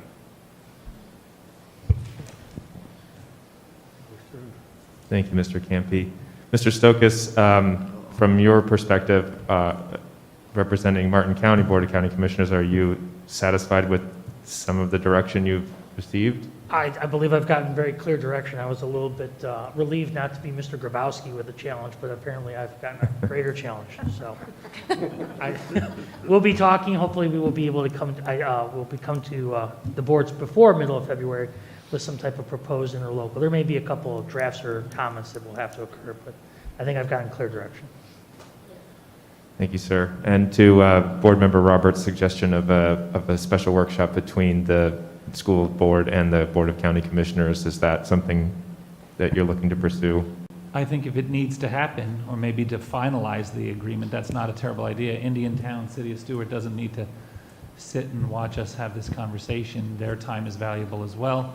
So if need be, we should get together. There's probably a couple other issues that'll need to be discussed. Maybe a collaboration between the two entities is a good idea for sometime in late January or February. Thank you, Commissioner Smith. Yeah, that was going to be my question. So there were two sort of opinions on whether or not we should get together or we shouldn't get together. I was going to ask the school board, if you think it's beneficial for us to get together, I'm more than happy November, December to get together and sit down. My sense is we will get further, and no offense to our staffs, but there will be things that will come up that they will either not want to make a decision on or will want input from both bodies on. And I would feel more, I think I would feel more productive if we were to do so. And I know nobody wants to get together just to meet, but I think if there were 5 or 6 lingering things that both staffs couldn't come to agreement on, that the 8 of us would feel better sitting down, 9 of us, 10 of us, whatever. Great. Thank you. Board Member Dieter Lizzie. Thank you. While we're still on the subject of our interlocal and our parks, and while the folks from Wildcat Wonderland and also Jensen Beach are still here, I do want to see if my board is interested. And I am certainly, and I think my board is, but Mr. Grabowski, I think we should have a meeting specifically with the folks that put together, spearheaded, and built these 2 parks, so that we could all come to an understanding of what is being proposed, what's involved, not with 300 people from the public who have 300 different ideas, all well and good, but the people who actually raised the money, we actually did the blood, sweat, and tears of building this thing, and come together and understand each other and get input and feedback from both sides, so that we can, it's not sides. I think we're all on the same page. I just want everybody to be crystal clear of what the proposals are and which way we should move forward, and what's going to happen from this point out. Along also with the memorial that's at Palm City Elementary, that is so important that it's not just bulldozed, and we need to make sure that it's a proper memorial and that it remains at Palm City Elementary. And if it has to be moved along with the park, and I have not seen it and I apologize, but I want to make sure that that memorial is so important to that family and our community that it remains somewhere of prominence in Palm City. So if Mr. Grabowski, if we can plan that and get with these folks, I know Commissioner Campy, Commissioner Smith, and I, being the district commissioners for these, well, and And also Mrs. Roberts. Mrs. Roberts, thank you. I didn't see you. I know. You're kind of off in the hiding today. But I think it would be important that we're all included in those meetings, so thank you very much. Thank you. Board Member Powers? Yeah, I was just going to say that because I know that at the Palm City meeting, Commissioner Campy asked to be included in the conversations, and I know Commissioner Smith as well has expressed an interest from their investment, from the county's investment in both of these projects. I think it's important to have that. Back to our conversation about meeting, I think it would be, if it's, maybe we get an update mid-month in November, where we are with these conversations immediately after the next meeting, and if we as individual boards feel like that is not happening, that we're not working towards that resolution, that we decide at that point if the boards want to come together and meet. I hope that after this meeting, that staff has the appropriate direction to come up with a reasonable resolution that we can vote on in February, by February 15th. So if we could get an update after the next meeting and talk, and if either side feels like we're not getting anywhere, let us know. Reach out to the chair of each of those. Thank you. Board Member Roberts? Yes, I just wanted to remind my fellow board member and my board that last night we looked at the timetable for the schools to open, like say Jensen Beach Elementary, for it to open in August of 2022.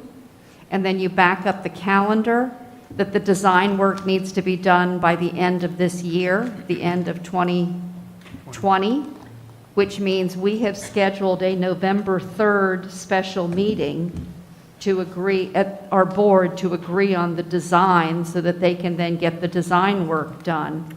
So when Mr. DiTerlizzi is saying, my fellow board member is saying that he wants to have this other meeting, it needs to happen before November 3rd in order for that to meet the time frame. Just I'm with you, and I appreciate that. I think the sooner the better. And I think if we do meet again as a board regarding this whole interlocal, it needs to be more in a workshop setting so we can freely talk about it. It could be in the public. I'm fine with it being public, but it needs to be in a workshop setting. That way we can freely talk. Thank you. Commissioner Smith? Seeing as now we have dived into the last agenda item on the thing, which is great because now we're speeding it up some, which is super. I can't, and it's not that everybody in the room doesn't know this or understand this, but I can't, from my perspective, not want to share with everybody how important schools are to our community and what role they really play. I mean, we're in the interlocal agreement discussion, which is a discussion about the community having access to our school systems, our facilities, and taxpayers that have invested in them. We're also in the conversation about 2 new schools that are going to be built that have very sensitive issues relative to their site plans. And you all sort of recall the movie Field of Dreams, right? Everybody's seen that movie? Well, at Jensen, we have the handprint wall of dreams. There are hundreds of kids' handprints on that wall. Those kids will end up being our taxpayers someday. They will have probably the fondest memories of their childhood that were involved in creating that wall and creating those images and remembering their parents' involvement in doing those things. I appreciate the timeline, and I know how important timelines are. But equally to our community, the role that these buildings play in our community are much more than I think any of us really fully grasp in terms of what it means to a community. Ginger, when we did Jensen Beach High School, you know, I heard from the day I was elected in 2000 and even prior to that, the single most important thing for Jensen ever was, could we ever have a high school? And at the time, for those of you who remember who were around, there was a middle school that was planned to be built first, and then a high school. And that shifted gears, for whatever reason, shifted gears. And all of a sudden in our lap, we're talking about building a new high school. And that thing played a huge role in Jensen Beach's sort of DNA and its whole, if you want to call it, community base in the idea. And we were fortunate enough to have Ginger as our first principal. And it made all the difference in the world in terms of how people viewed our community and all the efforts that the school did, even from, and this goes back to the parents that are here and their kids that were involved, the naming of the school. I assume, Ginger, you had your hands in that somewhere along the line, but if you all recall, the school put it out to the kids to come up with our mascot, our name, our colors, and all that kind of stuff. It further cemented its involvement in the community. These two new schools, I appreciate that we're under a time crunch. But if we don't take advantage of the community input and the community sort of support for allowing us to have the funds as a county, as a school board, to build these schools in the first place, to have taken all the time, blood, sweat, and tears that all the kids and the parents and the businesses and everybody else put into both playgrounds out in Palm City and in Jensen, it would be a real shame to lose that support that we get from that effort. And so to the greatest extent, and I, in the district, at least in Jensen, will help if there's a financial issue involved, if we need to bring in some outside planners to help us just do some ideas and thoughts that we either haven't looked at or that we should look at, I'm willing to do that. It's that big a deal to Jensen and the parents that have invested their time in this community that we get it right. And you only get one of these opportunities every 50 years. And so my hope is that we can leave here, both on the interlocal agreement side of this, but also the new school sites side of this, that we really embrace the community first and really kind of reach back out to them, even though we've gone a long way down the road, and just sort of double check that we got it right. You know, it doesn't hurt. And one other project I would throw up, you know, is Indian Riverside Park that I was involved in 25, 30 years ago. We brought the community, and the community told us what they wanted there, and that's what we ended up building. And I would say that probably 95% of what you see today at that park is what the community told us they wanted, what they would support, and what they voted for on a bond referendum to go buy that land in the first place. So it's kind of like we're in the same place, but it's a school building versus a park.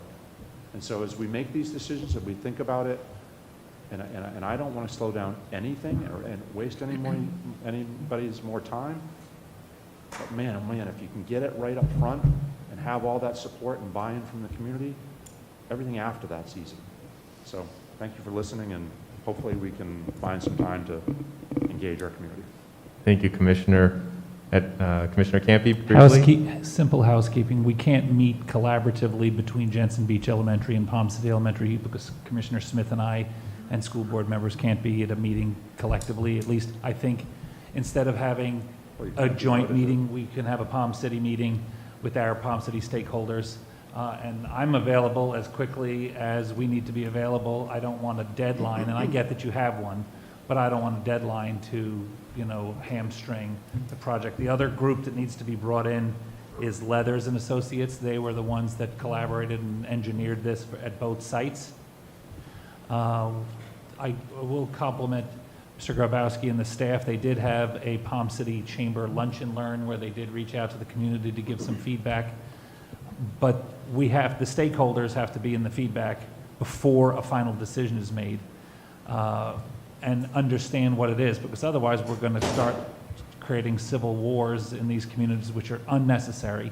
So as quickly as we can get the groups together, I'm available, because we have a significant financial investment in that project, as well as the blood, sweat, and tears. So separate meeting, Palm City Elementary School, Jensen Beach Elementary School.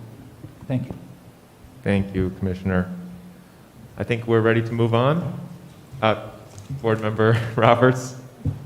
Thank you. And I think it'll help when you hear the actual presentation for this item, because I know that in Jensen Beach there has been a staff meeting with the staff at the school.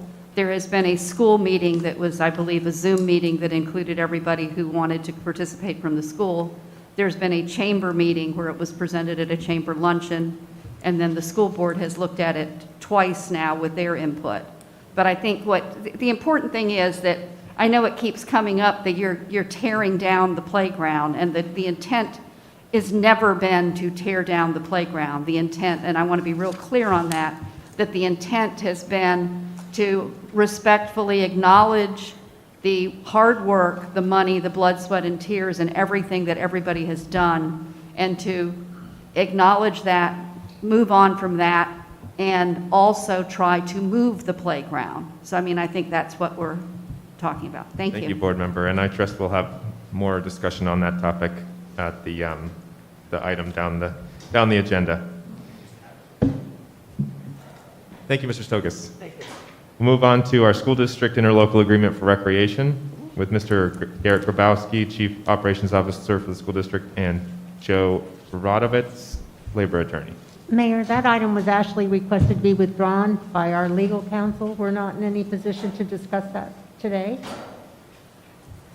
And the school board agrees with that. I asked our attorney. Thank who would you. hold that. I appreciate that. Thank you. Then we'll move on to the Village of Indiantown projects update. Mr. Howard Brown Jr., Village Manager, and Althea Jefferson, the AICP Director of Community and Economic Development.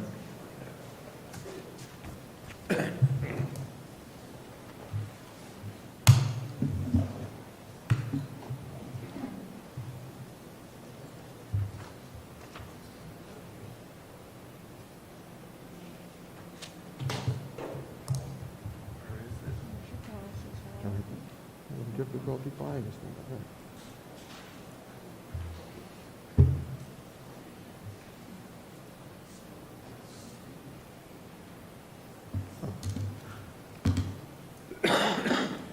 Well, good evening. Excuse me. Good evening, Mayor. Good morning. Morning. Feels like evening. Does it feel like evening? Sorry, good morning. Good morning, Mr. Brown. Honorable City and County Commissioners, board members, village council members, and appointed officials here today. Thank you for having us. For the record, my name is Howard Brown. I'm the village manager with the Village of Indiantown. I'd like to introduce some of our appointed officials.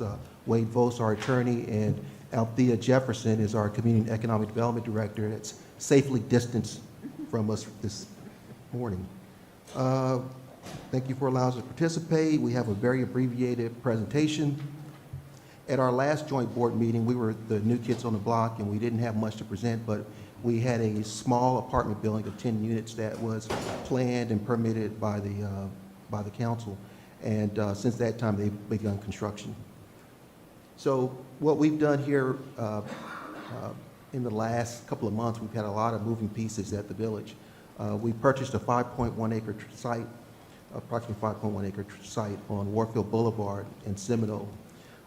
We on October 8th, our council met and we discussed looking at doing some concept planning for the site. It could include residential or mixed-use development along with development of a village hall. Site's about 5.1 acres, more or less. It's pretty centered. It's in the middle of town, and so we're hoping that this purchase will actually evolve into a mixed-use development site as well. And then, so we'll be rolling out a community outreach schedule, which will include input from the community on what they want to see. Since we're so far away out in western Martin County, we feel like it's very important that we get as much community input as we can because resources are not as rampant as other places. And so our latest purchase, we actually closed on a water and sewer plant in Indiantown. Right now, it will serve all of our residents and business owners throughout the community. And this is one of our most important items right now. This has a direct correlation and nexus to future residential development. And so we feel this purchase is really going to help us, position us to do residential development, housing development, and commercial development in Indiantown. So that concludes our presentation. We'll definitely have more projects as we go on. We also are in the concept planning stages for we have not permitted it yet, but a small apartment building of 36 units, more or less, that's on the way. So at our next joint board meeting, we'll work with City of Stuart, Martin County, and the board to develop more structure as we move forward on what items you'll like to see in short order. Questions, comments? Thank you, Mr. Brown. Exciting to hear about your village hall. That's an important step for a municipality. Board Member Powers. Yes, thank you. So I know we're in the discussion now with some issues with impact fees for schools with the city of Stuart. So I would like to ask our staff to reach out to Mr. Brown and have those conversations about new development that's happening in Indiantown and the impact fees for schools and those discussions as we move forward. So I would just ask our staff to please, Mr. Grabowski will probably be your contact person. Well, we would welcome a conversation Yes. on impact fees. Yeah, I it's think we gonna also be- probably need to engage Martin County Board of County Commissioners as well in Absolutely. that discussion, so. Thank you, Ms. Powers. Are there any other questions or comments? Thank you. Oh. Mayor Hernandez. Yes. Just wanted to say also, we're in the process of our land development regulations, Mr. Brown. I think we end at the end of the. That's correct, and should have mentioned that, but when we incorporated the village on December 31st, 2017, we were required by state law to adopt a comprehensive plan.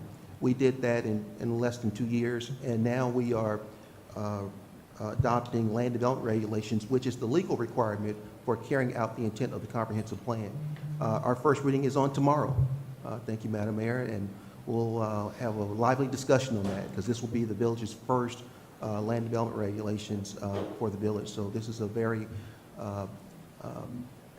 big moment for us at Indiantown. Thank you. Thank you, Mayor. Thank you, sir. That was the last item of our interlocal agreement required items, and before we move on to our additional items, which I have had a request to move the replacement schools with community playgrounds up in the list, which I am willing to do, and we'll make that our first additional item for discussion. We'll take a 5-minute break for, is 5 minutes sufficient for closed captioning? 10? Let's take a 10-minute break. Sorry.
Okay, thank you all. We'll resume. There's a few folks that will be trickling in.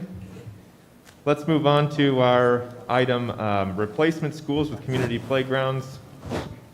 We'll have Mr. Garrett Grabowski, the Martin County School Board Chief Operations Officer. Good morning. Thank you, everyone. My name is Garrett Grabowski, Chief Operations Officer. I'm assisted today by Mark Seacrest, Director of Facilities and Planning. He'll be operating the computer, and I'll be speaking through the slides. We have a brief presentation for you for both schools, and it kind of goes over the iteration of how we got here today. I don't mean to belabor this, but as we've been working through the COVID period, a lot of work has been happening behind the scenes. In addition to opening the schools and making them ready for a tremendous opening, we've also been working on these big projects because there was an expectation to have these continue on schedule. And our team did understand that people may forget about COVID in the future, hopefully, and then say, where's the product delivery for the buildings? So we've been working behind the scenes to do this. We've had many meetings, and I don't have a list of them because they are pretty voluminous, but we have met with SAC committees, we've met with the admin, we've met with the school staff, we've met with the community through Zoom and the school community. We've also met with the local chambers of commerce, as has been mentioned. And today's part and parcel to this is that today's meeting is also part of our community outreach. So we're trying to get this out as many ways as possible so we can get as much feedback. There has been no decision that's been made yet, as stated today by the board, so that will be forthcoming. And as we present today, how we what we have on the board, how we've gotten to where we're at right now, and then where the future leads us. We're happy to work with everyone in the very near future. Because I wouldn't be doing my job today if I didn't say the timing was critical for the amount of time it takes to design the school and construct it if we're going to keep an August 2022 opening date. So that's something that we want to work towards, and we'll keep everyone informed as that process goes through. So Mark, if we start the slide, the first school is Jensen Beach Elementary. This is an aerial of the site. In order to give the best orientation, you can see Savannah Road over to the left-hand side of the screen, northeast 24th Street at the bottom, and then the asterisk is the main entrance for the school. So currently we understand the needs of or the challenges with the site having one entrance. The car line is very long. We share a car line with the church, so we have access through the church. They're so gracious to give us that permission that we bring cars through their site as well. But we want to increase the amount of flow into the site as much as possible. We don't want any traffic backing up on Savannah Road, and we also want to bring in a separate bus loop or a separate loop which is required by state requirements for educational facilities, so that we can have a separate loop for the buses so we don't intermix the cars with the bus. Some other challenges of the site is that we have an existing operating school. We've got activities going on here. There's a community park, there's the existing school, and we're looking to build a new facility on the remaining area in the school while keeping the existing school in operation. So we coined a term a long time ago, which was we don't mix instruction with construction, so we have to have some separation, and that separation is down to as close as a few feet at sometimes where we build physical barricades to separate the two. So as we continue to look on at the site, there's some other physical challenges here that we have to work with. So there is a creek that runs through the site. You can see that identified by the arrow. And then we also have some site features that are existing properties that kind of hinder the front quadrant there. So the one on the bottom is the bottom left, that dashed circle is an FPL notification for the power plant. And then the one further to the east is a telephone battery bank for phone service. So those are easements. That is not our property that we have that we can build on, so that's kind of a restriction for us. And we looked at the project to say, how can we get as much community benefit as possible? How can we maintain the community park, the school, the playground, all the access that we need, and make that flow through? So we had many different designs. We looked at separating that construction from instruction theory. We looked at putting the school on the practice field. As you can see, that's unpopular because of the real estate that takes. So we also have another item to work with. It was that when this school was initially permitted in late 60s, early 70s, there was no stormwater management criteria. So now today's permitting requires us to have stormwater management. So our designer has provided for an area for retention. So we have a retention pond to put in addition to the new school. So as we kind of looked at this layout, we said, okay, we put the school on the field, we put the retention up front. We want to make sure that we elongate that car line as much as possible. So the best way to do that is to get after they turn into the site, is to give them a very long drive aisle so they don't have to make a sharp turn so we can stack cars on the property. And this provided us with the long car loop and then interior weaving. We could do that through the parking and then up through to the parent drop-off loop. So then we said, okay, continuing on this model, where do the play fields go? So then we designated an area for where the play fields could go, which is highlighted there at the bottom of the screen. And that was not a favorite plan. So then we looked at how does the building work if we change the orientation of the building. We still have those same site constraints to work with, so we kind of played color forms with the buildings, moved them around, and we've located the building on the practice field and multi-purpose field. We still have the retention issue. This gives us the longest drive aisle to stack as many cars as possible. So this gives us a long drive aisle with associated parking. And then the play fields could be relocated into that triangular area where we may be able to relocate the multi-purpose field, maintaining that park. Both these plans accounted for leaving the existing playground.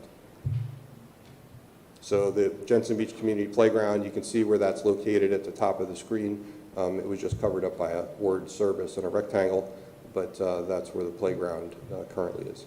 So we looked at this model that said, okay, how do we preserve the play field and the track, and what if we were to locate the building closer to the building, and we brought in a service drive, knowing that the playground would have to be relocated.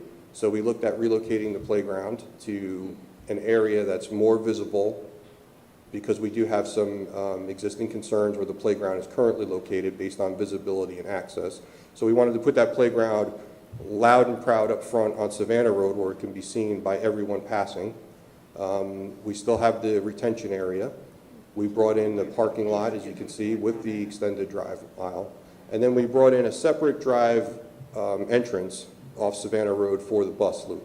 So we would bring in a separate bus loop and drive aisle. And this was kind of the bubble diagram that we were playing through so that you could see how the orientation, how the site could work. And then where the play fields would go for the school site. So utilizing the multi-purpose field and then associated play field for the school's complement, which I would like to take this opportunity to say that the new school is getting a pre-K K kindergarten, and it's also getting a playground and an additional playground for the primary grades as well. So the site will have a total of 3 playgrounds, so 2 that will be utilized full-time by the school site, and then the community playground, which will be decided later. So we've taken those bubble diagrams and kind of refined them and came up with one of these versions, which we've showed the board, the community, the school staff. So what we have here is basically the last plan with some much needed improvements. So we have at the lower bottom of the screen toward the east side on Savannah Road, we have a separate drive aisle for the bus loop. That is independent loop for the buses. And then we put in a parking lot in the front there that would service the community playground. The community playground would be relocated to that area. We would also provide a restroom building so that could be serviced for the residents in the community. And that would be separate access. It could be easily locked off from the school site for maintaining security so that it could be a true community playground operating most of the time. It would have to be closed during bus activity, but other than that, it could be used during the day, weekends, whatever time. So this also provides for the retention at the top of the screen, and then the car line, which would then be accessed from where the existing entrance is, would then be brought in. The car line could serpentine through the staff visitor parking and service the front of the school. What we did in this model here is we've added a parking lot above the service areas that could service the play field for community events on the weekend for Pop Warner football, so on and so forth.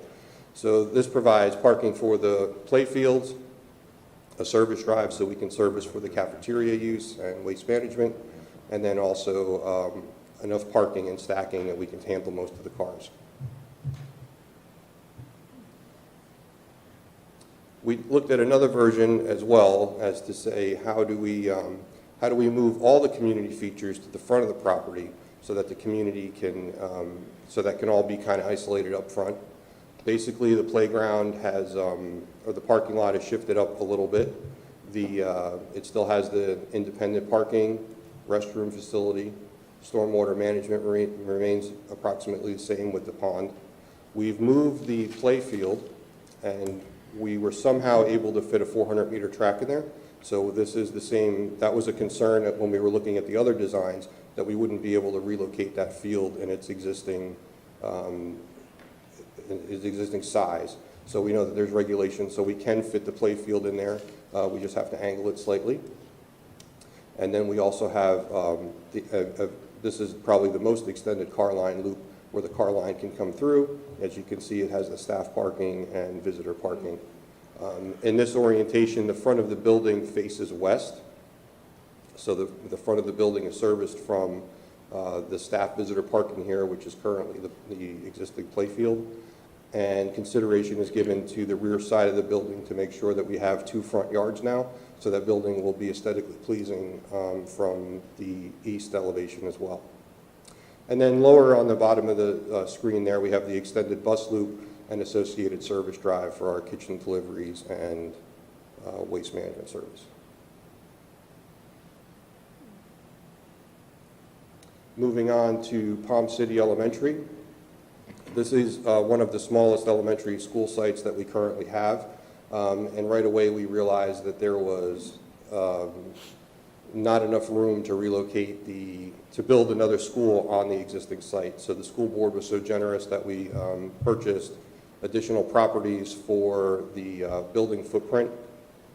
So we purchased the 3 homes on 34th Street, and then we also purchased the awareness parcel, which is the vacant lot that runs out to 714. And again, we understand the challenges of the community and the site here. We know that 34th Street receives a tremendous amount of traffic. We want to get the traffic off 34th Street as much as possible. We want to make sure that we don't move all that traffic to 714 and jam up the road there. So we want to have enough car line and stacking so we can get all the cars off 714. And we want to provide an area so that we can build the school without impeding the normal operation of the school while we go through that year-long process. So in this one here, we located the school on the ball field and one of the house sites that we just purchased. And you can see where the existing playground is. That's Wildcat 2 playground. And this was our bubble design planning phase. So what we did here is once again, the school was built prior to stormwater management. We have to put in a lake, and we have to put a building on the site. So we put in a retention area. And said, well, what if it would fit here? How about if the building fits in the open area? What does it look like if we bring staff parking down 34th Street and the bus loop on 34th Street to get all the car line traffic, the bulk of the traffic off out of the community? And said, okay, well, let's use the controlled intersection at Palm City School Road and bring all the cars through that entrance. Then we looked at how do we extend that car loop as long as possible to get as much stacking as possible through that. So these are some of the ideas, the bubble diagram of how the process was brainchild into some of the next steps. And then what would it look like? Where would the play fields go when the new building was constructed, and we raised the old facility so that we have some area for play fields there as well. So we continued to do some design iterations, moved the building around a little bit. We looked at bringing in the car line in the front of the building, where the service entrance could be and how that would work through, understanding that we still have that big need for that big retention area. We looked at bringing the bus loop through the back of the site on 34th Street. We currently have 2 buses that service the site, so that would greatly reduce the amount of traffic on 34th Street if it was just buses and some service deliveries. And then where the play fields and parking could lay out. So this was another design that we kind of bubble diagrammed through the office with the designers. Understanding that we just bought the awareness property and utilizing that as possible access to the site, we said, okay, what if we move the retention area around, and what does it look like if we put the retention towards the back of the property? So this is kind of how this one has come through that. In this one, you can see that the car line is starting to have a large hairpin around that retention area, so it's giving us maximum stacking of cars to get off 714. And we talked about bringing in the service area off 34th Street and then adding a parking lot in the back for staff parking off 34th Street as well, which would be separated by the play fields to the retention area, and then how the parent drop-off parking would start to look. Now, we understand that the playground was in the wrong spot, so we looked at what if we relocated the playground using the same philosophy as Jensen Beach to the front of the property that could be shared with a parking lot, and how does that look for the community? So utilizing the awareness property, we looked at bringing in a drive aisle through there, independent parking lot, the relocated playground, so that could be a true community park, and then that could be isolated off from the school so that the community park is separated from the school, but yet the children could still use the playground if needed to during the day based on some walkway paths that we would create. So this is a little bit more of an evolution, more of an evolved plan of what we just looked at. So in keeping with the same theme, you can start to see how it gets the evolution, the design starts to get a little bit more cleaned up.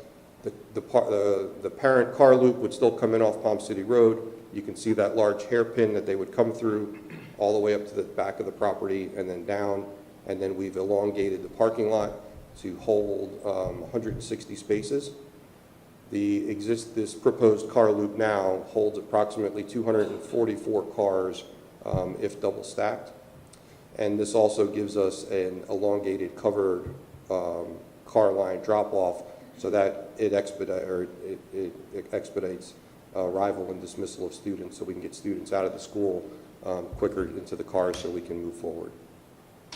The service area is then serviced off of 34th Street with the bus with its own bus loop, so we have that separation of service. The staff parking is, the staff would then also come in on 34th Street and enter into a staff parking lot. So all the business side of the house is up front, the staff is in the back.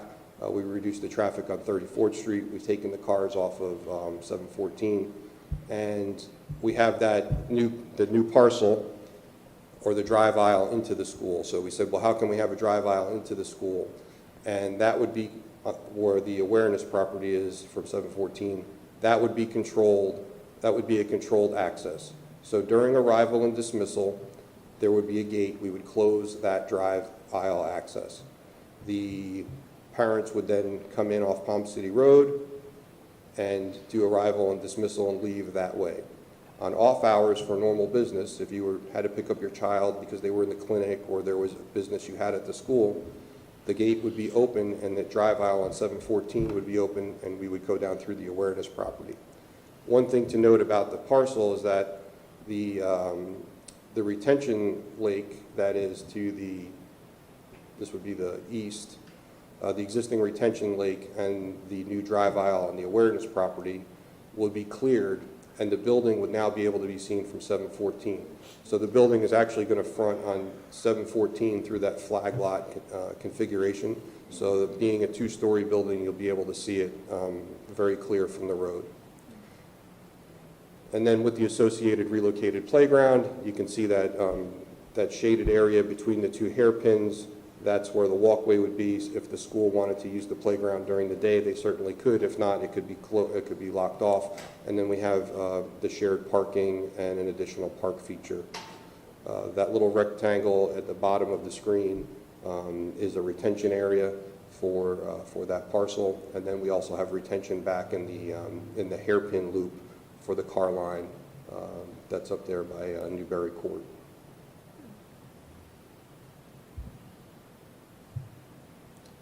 So I think that is our last slide, correct, Mark?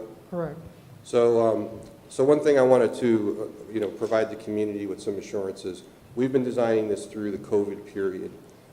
We've had Zoom meetings. We've tried to do in-person/Zoom. We've tried to do as much community outreach as possible. We've advertised on the website. Our PIOs put it through the Facebook. We're looking for as much input as possible. It's our intention that we do understand that these projects were sourced with sales tax dollars. We are very respectful of that. We're very thankful to have this opportunity. We want to try to do as much return to local business as possible. We're looking for as much local participation in these projects as possible. The contractor and the architect have joined the chambers. They're going to be having they're going to be advertising their bidding documents through those agencies as well as other area building agencies to get as much local participation as possible for the projects. And with that said, then it comes down to the playground issues or items. We are so thankful to have such a strong community that supports the schools. We have an obligation to do our job and support our community as well. The playground relocation or whatever design is decided with, we will, if it's decided that they are to be relocated, we will relocate them with dignity and respect. We will work with the community on everything, and we understand the concerns. We understand that there's sentimental value. We understand the blood, sweat, and tears that went into it. We are unfortunately at a position where we need a direction to have those next meetings, to meet with the stakeholders, to talk about how or what features can, will, should, and how that actually gets to be moved, relocated, or untouched. So we are in a position where we understand that the fear of the unknown. We understand that someone thinks that, it may be removed and not replaced. Our intention is to build it as good or better than what's currently there. And we will relocate as good or better. And we are happy to have all those meetings. We're happy to talk about how that can happen. And we currently had both playgrounds surveyed by our professionals. So they're identifying what items can be relocated. They're surveying the equipment so that they know exactly what is there and how it can be moved. And we will have those plans shortly if that's the decision of all the entities involved. Thank you, Mr. Grabowski. Mr. Seacrest? Board Member DiTerlizzi. Thank you, Garrett. Appreciate it, Mr. Seacrest. A couple of things.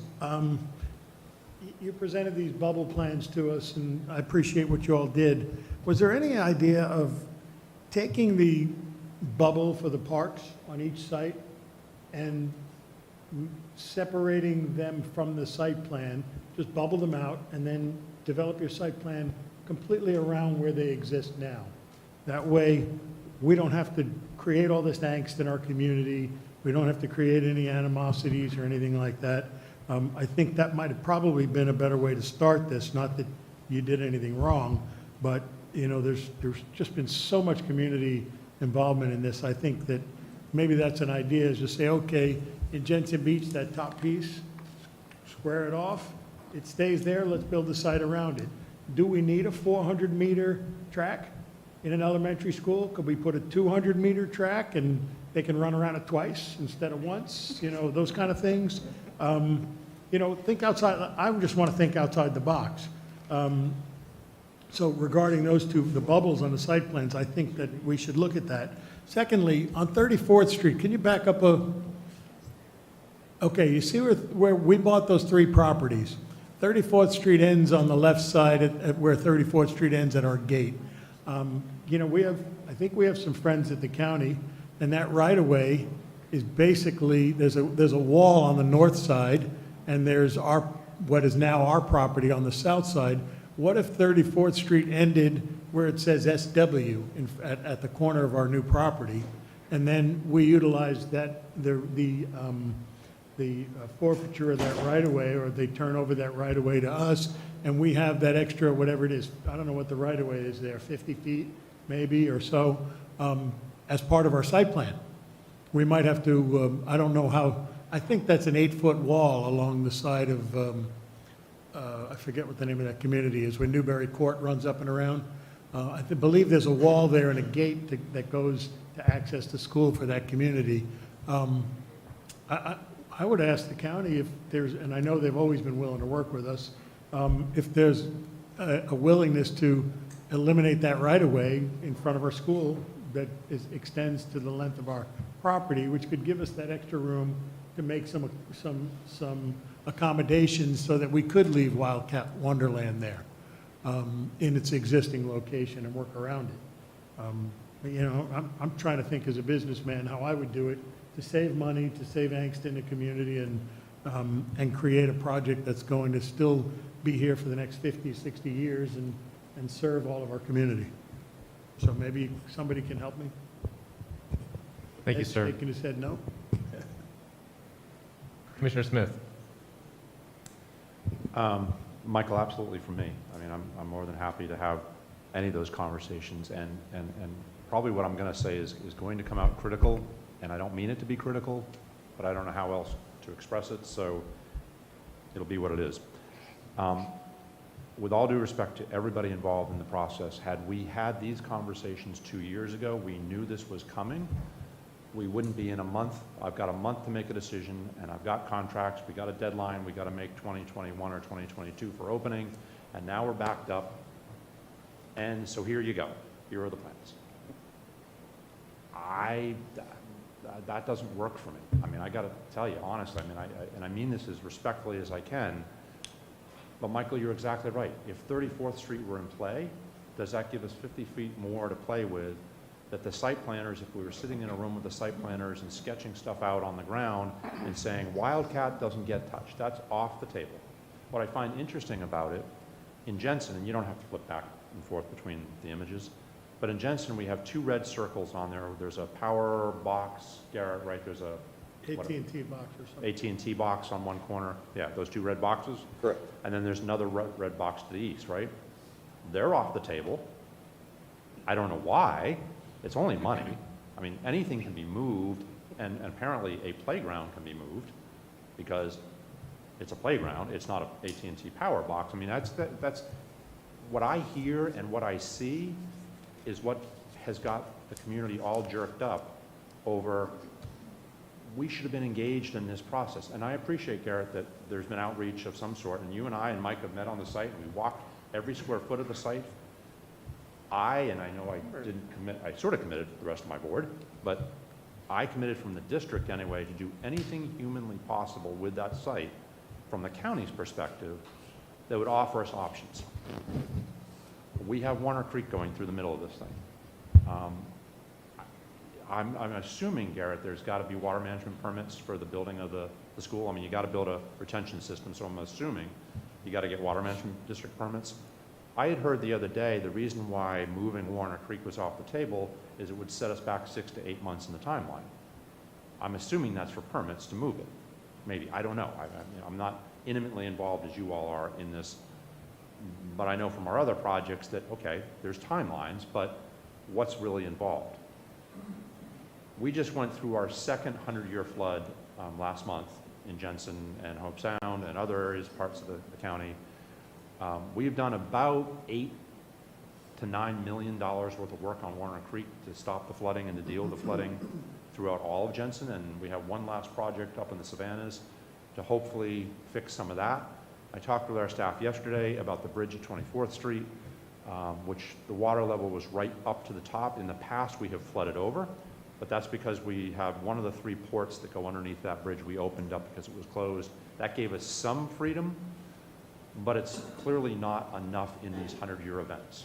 And it's a bottleneck that will cause us all problems. So from my perspective, we, county, are going to have to do something about that bridge, which plays back into the idea that if you all have to build a stormwater system, whether it's on the north end, the south end, wherever it is, Warner Creek could be completely up for grabs in terms of moving it, redesigning it, reshaping it. My opinion.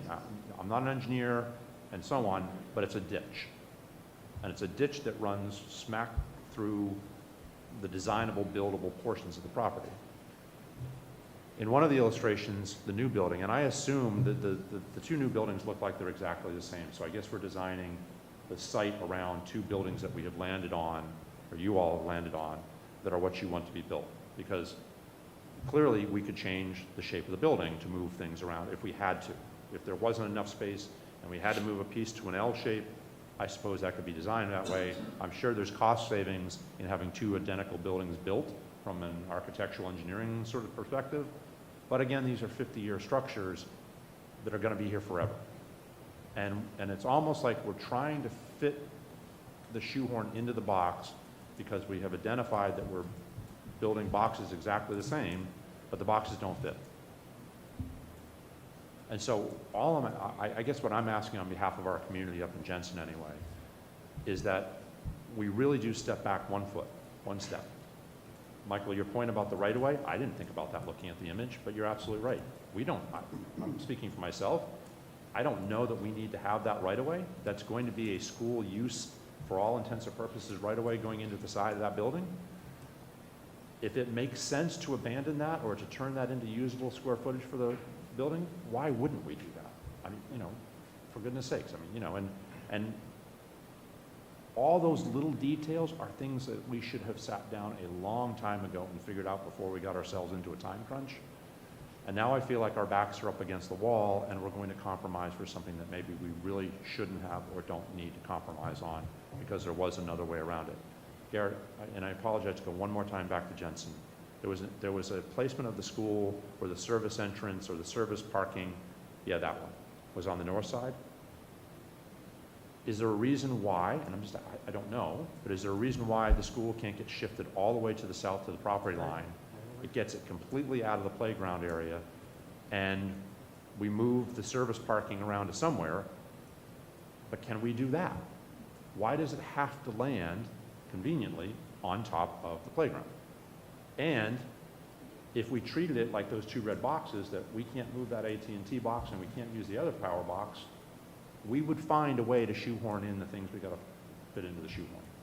So I'm sorry to sound like, like I'm whining over here and complaining, but if sitting here as a district commissioner and representing our constituents up in Jensen, if we don't push to get the best thing we can get, then I feel like I will have failed my constituents on my end. And I apologize for the sort of the brashness of all this, but we can't, I feel like I'm not doing my job representing our folks up there if we don't push.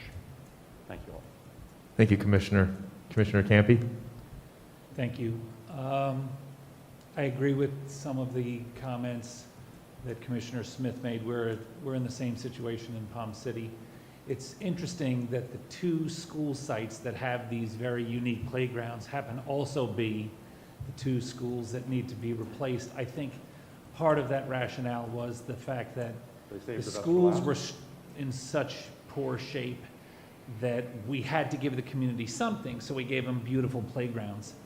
The concept of this Leathers Playground, which is the company that manufactured, or at least oversaw the manufacturing, for folks that don't realize what these playgrounds are, is they would be hundreds and hundreds of thousands of dollars more than they, more than they actually cost, because the system is designed where they're designed and decorated, and then all of the materials are purchased, and all of the work is done by volunteers and community members. So in Palm City, we also, if you look at where that playground is currently with the 3 trees, we were also very cognizant of the fact to save those trees. So our playground is 10 years old. At the time, the district, and I was the president of the PTA at the time, and so was a lot of families whose kids are now either in college or graduated college. Dana Jenke really spearheaded it for us. So that's the history there. The company that we used, and then Jensen used the same company and the same concept for their playground, was a redo at Palm City Elementary. It was originally built in the late 80s, early 90s by the father of the company that owned Leathers out of Buffalo, New York. And then when we decided to redo the playground, the son had taken over the company, and they came down from Buffalo and worked with us. As Ms. Gamache had mentioned about the sentimentality, you know, and I knew her daughter. So beyond that, we were able to fundraise by having family members purchase certain portions of this playground. So and we can do this at another meeting, so we're not all here, but I wanted the community to hear. There's only 3 quick points I want to make. One, I agree with what Commissioner Smith said. If relocating the playground was not an option that was on the table, I'm sure Lolly and Associates, or whatever the name of the company that you guys are using to do this. Jolly. What's it called? Jolly. and Jolly, Associates. okay, they would have worked around it and come up with a beautiful plan. I thought a couple of the plans, or at least the concepts that Mr. Garbowski showed, were doable, so that's first. I had only heard about and seen these visions as the district commissioner a couple of weeks ago at a Palm City Chamber event that I was invited to come to by the Palm City Chamber. And then I know Ms. Powers was there as well. Had I not gotten that information from the Palm City Chamber, I would not have known to go to that event, and I would never have seen these plans until I saw the agenda. So, you know, I get that this is a school project, but I'm very involved in the community and in the school, as most people are that live, you know, and we have a very, very strong constituent group. It's almost a lobbying group in Palm City called the Palm City Moms. And that's not a group that people would want to mess with, because it is a very, very well-organized, very smart, very effective group.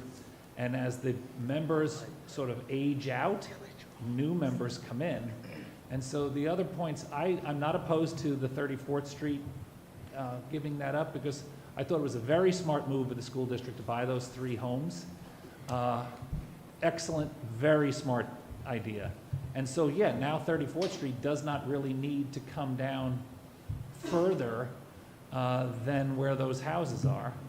And the neighborhood Oakbrook to the north, there is a pedestrian gate on their concrete wall, but there's no emergency services vehicle gate there. So that's about the spirit of collaboration. I don't see, I'll ask our staff. School board member Dieter Lizzie and I had talked about Palm City School Avenue as trying to work. The biggest issue here beyond the playground is the car line. The car line on 34th Street goes all the way to Map Road. And those of us that remember, my kids are older, but I remember you had to be smart enough to get on the car line at least an hour before school let out, or you would be up on Map Road.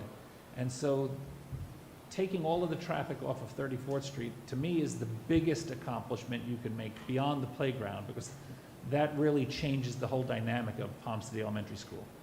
So I love the long looping car lines that you've created. My last comment would be that the retention pond that you showed there, the awareness technology property, I know that you were talking about potentially relocating the playground and putting a parking lot there.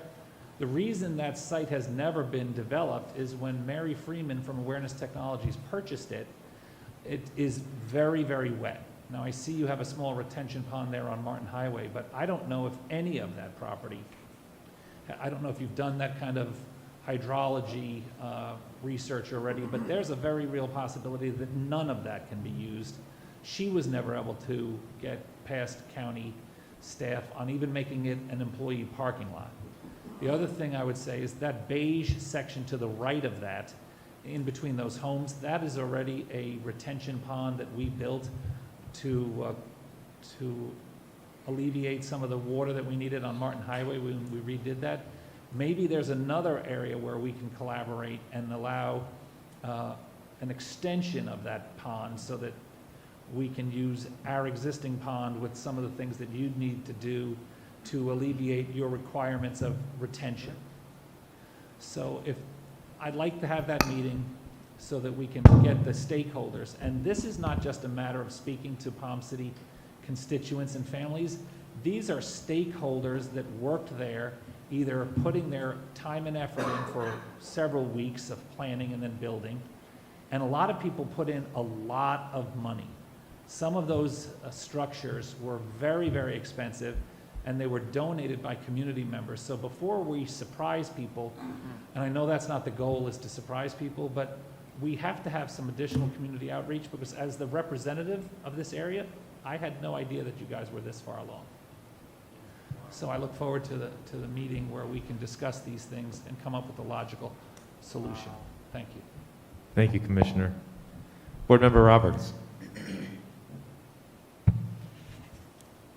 Thank you. And I think, so I'm just going to speak to Jensen Beach for a little bit. So I think there's some things that we need to kind of like hammer out at some point, and then I'll wrap it up. Like, for instance, the track in the field. So I've heard conflicting information about, I've always heard that we want to keep the track as a full-size track. We want to keep a field. We want to be sure that there's a community field that's a full-size field. Then I hear my fellow board members saying, well, you know, we can always shrink it and we can make it smaller and everybody can go 2 times around the track and go slower if you're playing a running sports game. I think that some of the pieces that we need to conceptually deal with is there an advantage for any prominence for a playground to be, just thinking conceptually, is there any advantage to showing the playground more prominence by putting it up in front? Are there any security advantages by taking public spaces like the track, like the playground, putting them up in front? Or is it better, is it okay for the next 100 years, because this will be here for 100 years, is it better to go ahead and tuck those back behind a building, and will that cause future security problems? I think that the deadline that you're looking at, and I can appreciate, Commissioner Smith, your feeling that that this is a crunch and this is a deadline. The only reason it's a deadline is if we're going to start school there on August of 2021. We don't need to start school there in August of 2021. There's a certain amount of time that it takes to actually do the build, et cetera. But, you know, I'm sure that everybody would appreciate taking a step back and pushing this off for 6 months or a year, and pushing it and going back, you know, starting all over again and saying, okay, what happens if we absolutely don't move the playground and we design a school around where the location of a playground is? But I think as we do that, the questions we need to ask ourselves have to do with the prominence and the security of public facilities, number one. And I also think, I know that the information has been shared. I know that the people have walked those playgrounds to see exactly what it would take to move those playgrounds and exactly which pieces could be saved, couldn't be saved. And I just want to keep reiterating, this is not, we're going to tear down your playground and build you a new playground. This is the wall that has the handprints can be moved. The mosaic can be moved. There's a lot of things that can be moved. There's pieces, though, that whether they're damaged, whether they're compromised, et cetera, can't be moved. So, and there are pieces that, when I'm saying that they can't be moved, the pieces that can't be moved are pieces that will probably, in the next short-term area, and let's say it's 5 to 10 years, are going to need a repair to those pieces. So if we didn't move those pieces, we could take care of the repair of them now, or we could leave everything exactly where it is, not touch anything, and then those pieces that we were unable to move would have to be repaired in the next 5 to 10 years, whether it's cracking concrete, whether it's frayed rope, you know, whatever those pieces look like. So, but that's it. Thank you. Thank you, Ms. Roberts. Board Member Powers.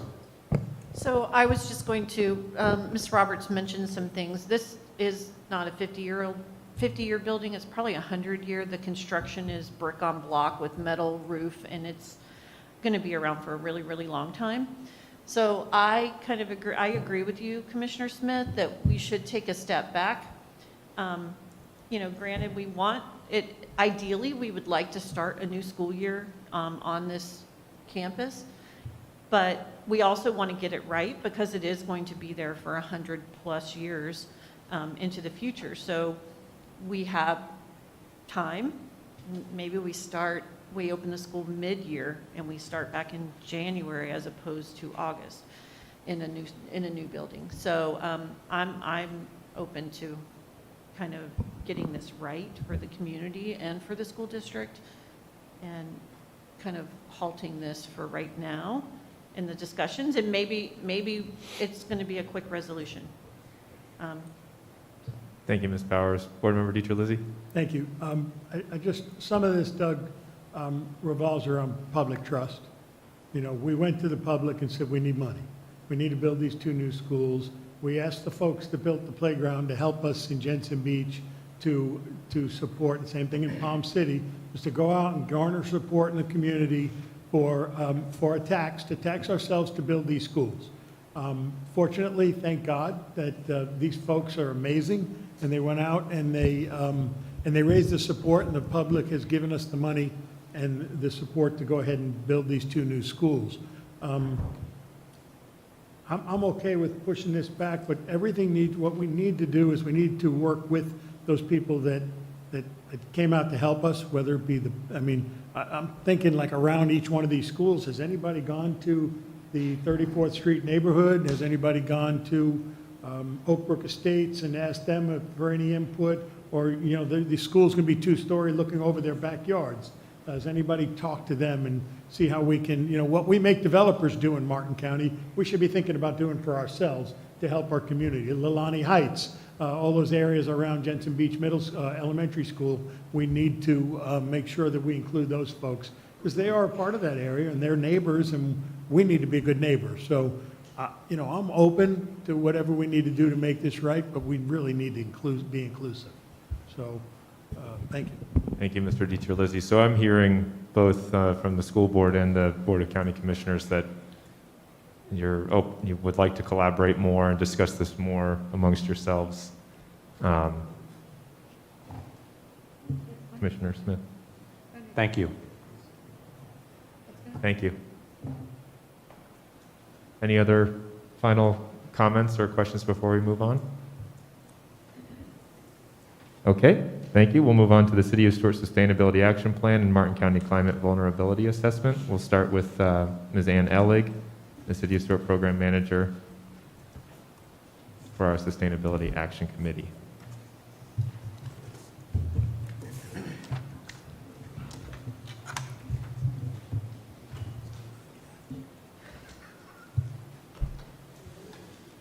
Good afternoon. So today I just wanted to briefly make you aware of the city's soon-to-be adopted sustainability plan.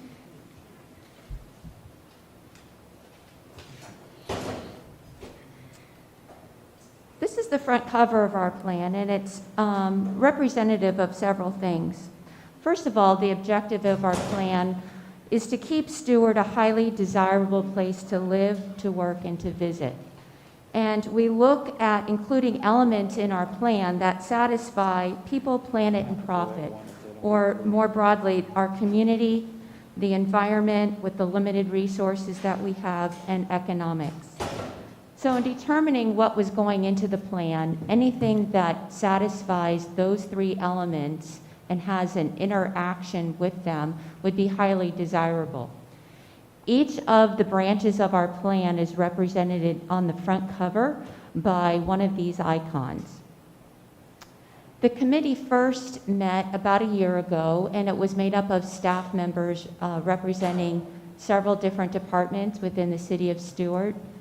And from the COVID, we relapsed a little bit in meeting, but we brought it back together and concluded at the end of the summer. We brought the plan as it existed to the workshop by the commissioners, and that was last month. And we took their suggestions and recommendations and brought it back to a final version, which we hope to go for implementation at next month's commission meeting. The plan is set up where it has 7 branches and 23 goals underneath those 7 branches. Those goals are fleshed out with about 60 or so action steps, which would encompass either a plan, a policy, or a project. And those are not set in stone, but they're merely ideas to get us started to start meeting these goals underneath the 7 branches. The first branch that we are going to talk about, climate resiliency, we felt was the most important to get started on. And so the city has just applied for a grant, and it is a resiliency planning grant. The county may be familiar with this. You are just finishing up your plan, and as I understand it, waiting for your final report.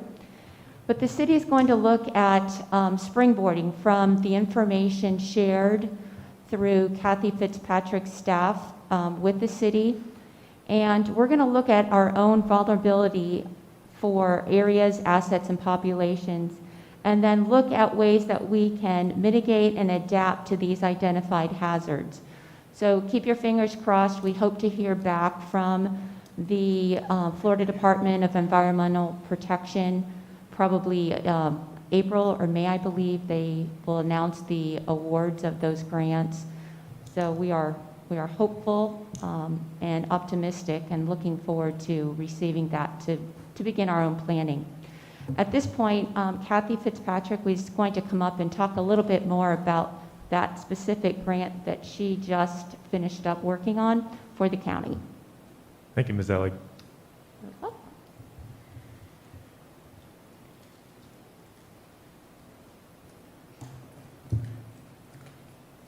Good morning, Ms. Fitzpatrick. Good morning, commissioners and board members.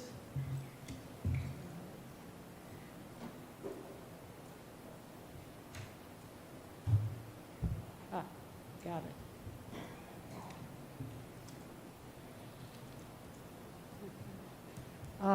I am Kathy Fitzpatrick. I am the coastal engineer for Martin County. And Resilient Martin is the program that is being developed by the county to deal with the impacts from a changing climate. Globally, there are many effects I think we're all familiar with. So as a start, to address all of these impacts, the county has focused on the effects and the problems that we're already facing, and those come from sea level rise. Oops. In our area, like I said, we're already feeling the effects. In fact, I've heard you discuss some of them here today. And we already have projects underway that are dealing with the conditions that we are experiencing currently.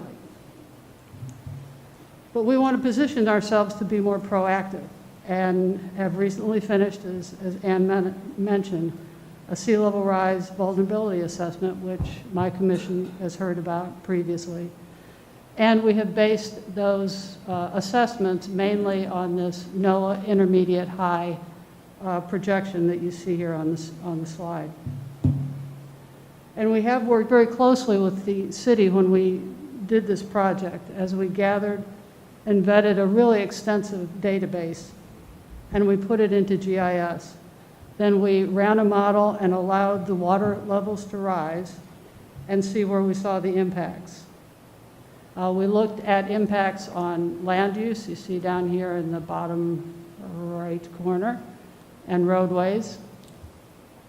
We also looked at the stormwater infrastructure. We had really precise data that allowed us not only to see where these structures are located, but when the water levels rose to an elevation that would mean that these pieces of infrastructure no longer functioned. This is something I think that Commissioner Meyer put a pin in earlier today, was stormwater issues that we're addressing. And we also looked at impacts to water and wastewater facilities and associated structures. That's something else that we heard about earlier today. And something to keep in mind is that this is only sea level rise. It is only rising water elevations. And you have to understand that that's never going to happen in a vacuum. There's going to be other contributing conditions that will amplify the impacts.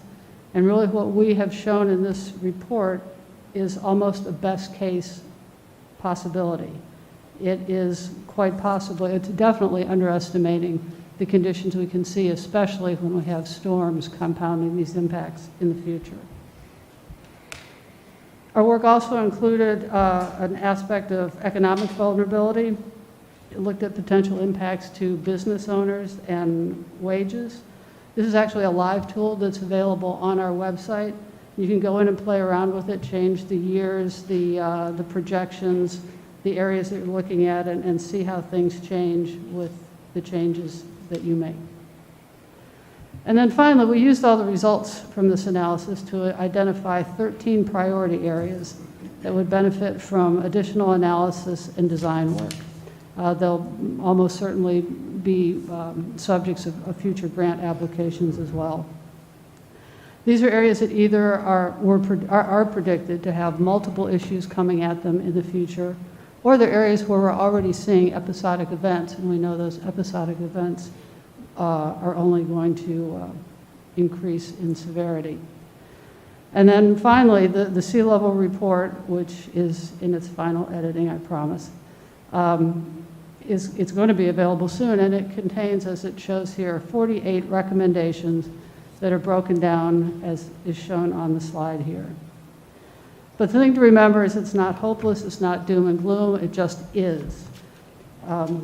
What we can do, our website offers several recommendations for private citizens. It also provides additional resources and information on projects that are ongoing now at the county.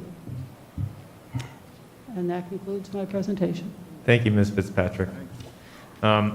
We're going long in this meeting, and it's unfortunate because I had hoped that we could have quite a hearty discussion together, us various bodies, on how we want to continue to move forward collectively, because as Ms. Fitzpatrick and all of us know, this is not an issue that affects my citizens versus yours versus these students. This is something that we face globally, and the more we can partner together, the better off we all are.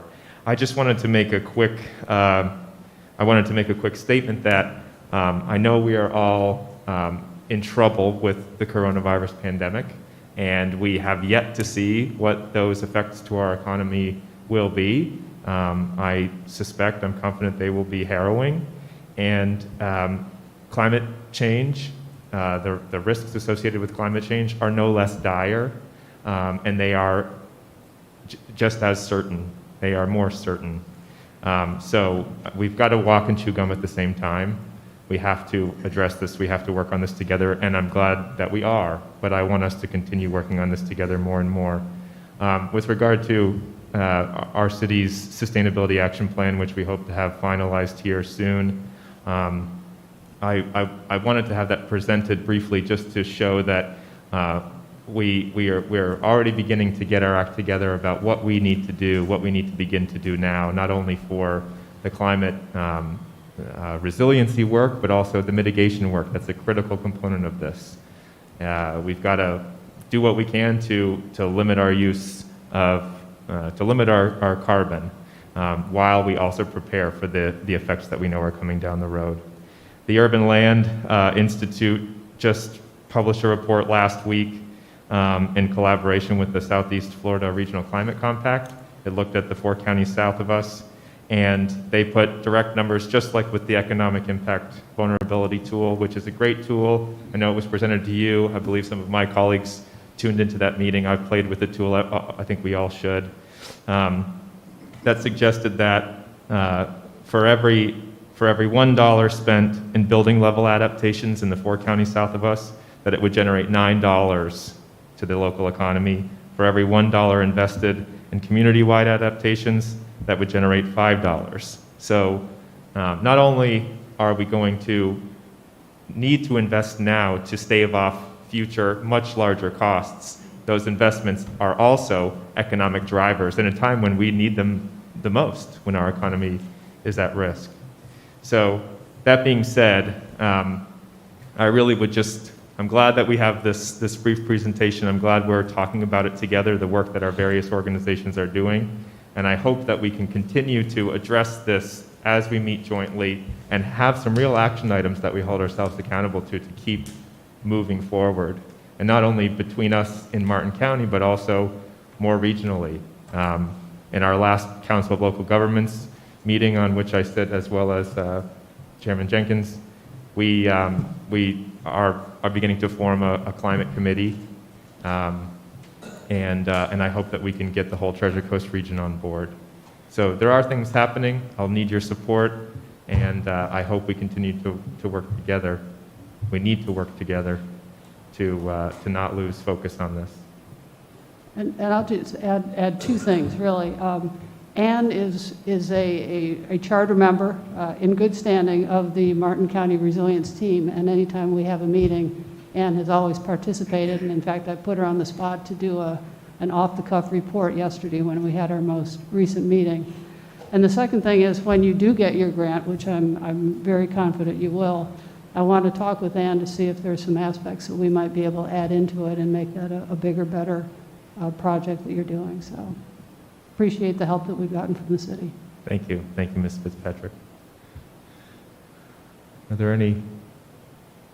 I'll take the silence as solid support. Thank you. Thank you, Ms. Fitzpatrick. Thank you, Ms. Ellig. Okay, we'll move on to our water quality update with Mr. John Mayle, Ecosystem Restoration Management Manager for Martin County. Before he starts, John, can you tell us what is the mask you're wearing today? It would be my pleasure. This is the Jensen Beach Falcons great. high school football team. Thank you for that. Go Tigers. Go Bulldogs. Just thought I'd... All right, Thank I you, know it's Ginger. here somewhere. Here we go.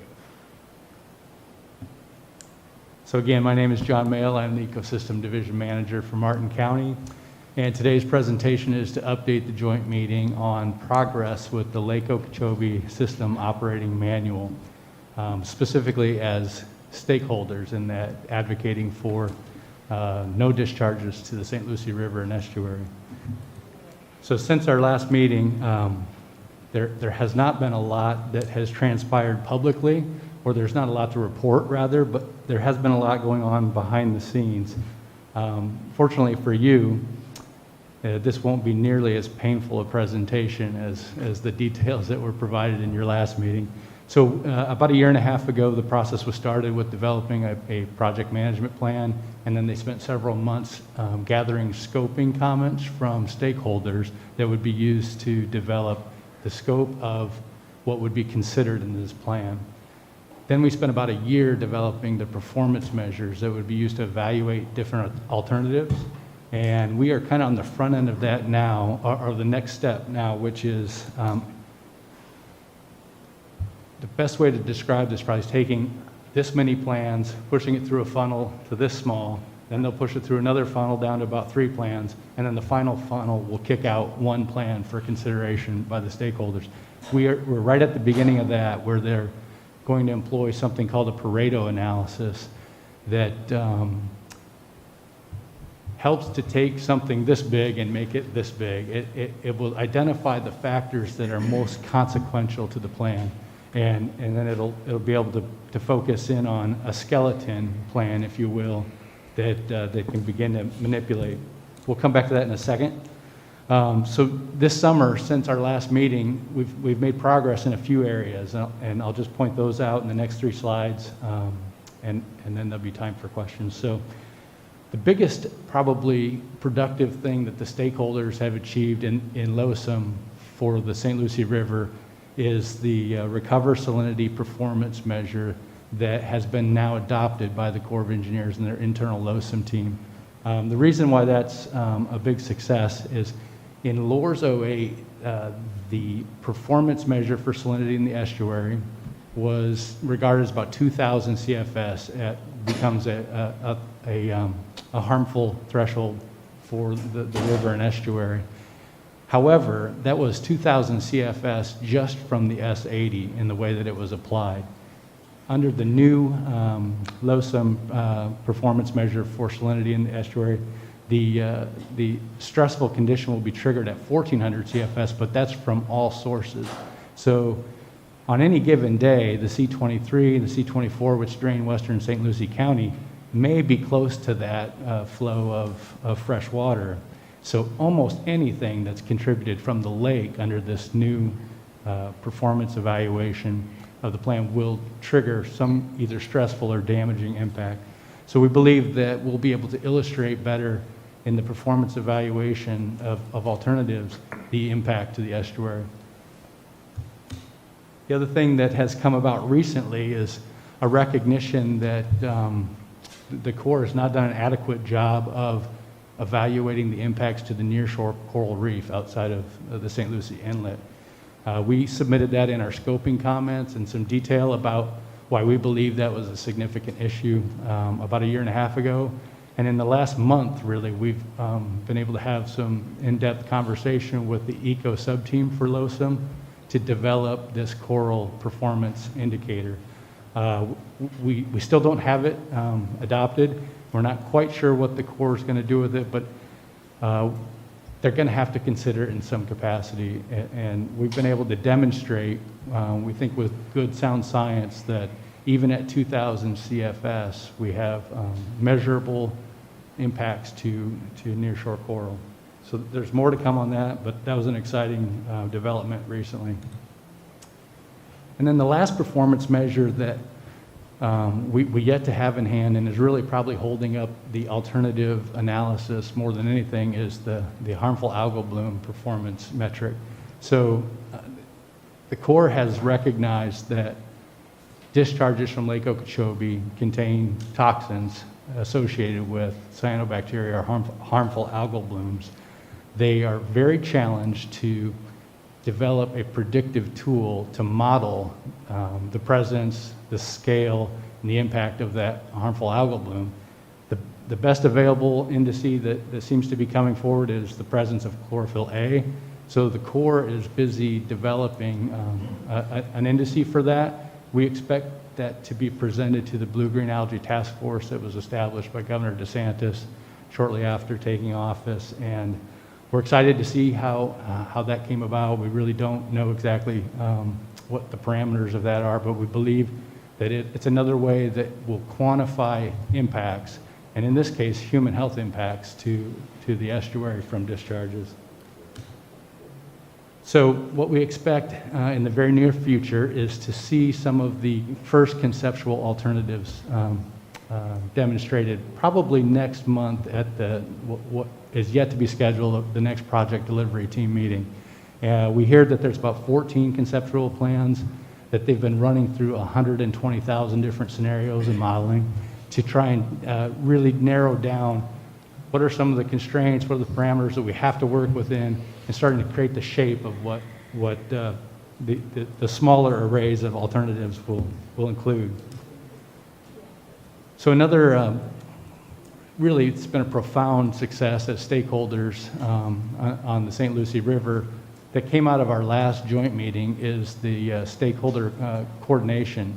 So since April, we have been meeting monthly. Myself, Ben Hogarth from the city, and Michelle Berger has joined us from the town of Sewell's Point to collaborate on our efforts as stakeholders to make sure that we're sharing information, that we understand each other's strategies, and we believe that as one voice, we are more powerful as a stakeholder than if we were all independently advocating for the St. Lucie River.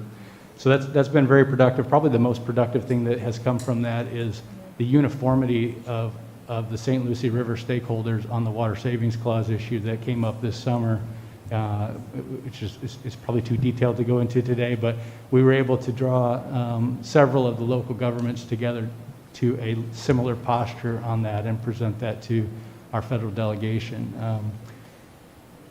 which also included, I'd have to mention, the Guardians of Jupiter Island and Ocean Breeze also submitted statements that shared our stakeholder interest in that. So really briefly, just because they started discharges again last summer for the first time since March of 2019, this slide illustrates kind of why the Corps felt they needed to. The blue shaded area on the bottom is the lake level this year.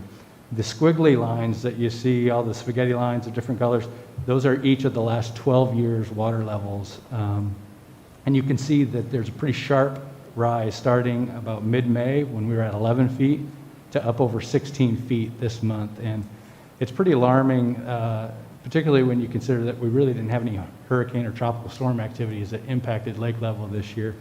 As you look at those spaghetti lines, it's difficult to find other lines that share that slope, and certainly for that duration. Really, 2017 is the only one that comes close, and we had Hurricane Irma in September of 2017 that put 3 feet of water on the lake. This slide is just a really brief illustration. I'm only going to talk about one aspect of it. The blue line on the bottom is discharges from the S80, which is the structure that's closest to us on the South Fork by Phipps Park. You can see all those little, I'll call them little hills. Those are between 500 and 1,000 CFS, 1,500 CFS on a few days from the C44 basin, which is western Martin County. For about a year, that water was sent to Lake Okeechobee because Lake Okeechobee was low enough to receive that water. Come September, the lake got up over 14 feet and the Corps started to send that water to us. And then, of course, last week, you can see there at the far right end of that scale, they started to send us lake water. And the prescription for that discharge was 1,800 CFS. However, thankfully for high tides, it's ironic to be grateful for high tides, they were unable to send very much water from the lake because they would have flooded out communities in Palm City. So while they were supposed to be sending us about 1,800 CFS, or that's what their plan was, they really have only sent us about 1.5 billion gallons of water from the lake, which is about a 24-hour period of 1,800 CFS. So over 7 days, it's been quite a bit less, although yesterday, now that the tides have receded and kind of gone back to normal, they've really opened up. So we're starting to see the salinity levels drop dramatically just in the last couple days. That's all I have. Thank you, Mr. Mayle. I trust my colleague is reaching for his. Yes, Commissioner Matheson. Thank you, Mr. Mayle. I appreciate the presentation. I have a few questions. If we can circle back to the total input to our estuary, and I'm very thankful for the county's work and the city, Mr. Hogarth, as well, for contributing to the results we have for the Corps, acknowledging our own inputs on recover and that change. As far as what they acknowledged, though, on the inputs, can you elaborate a little more? Is it going to be expanded C23, C24, C44, or is there a way, does the county have a way to factor in our own rainfall and so to say our own local runoff other than those canals?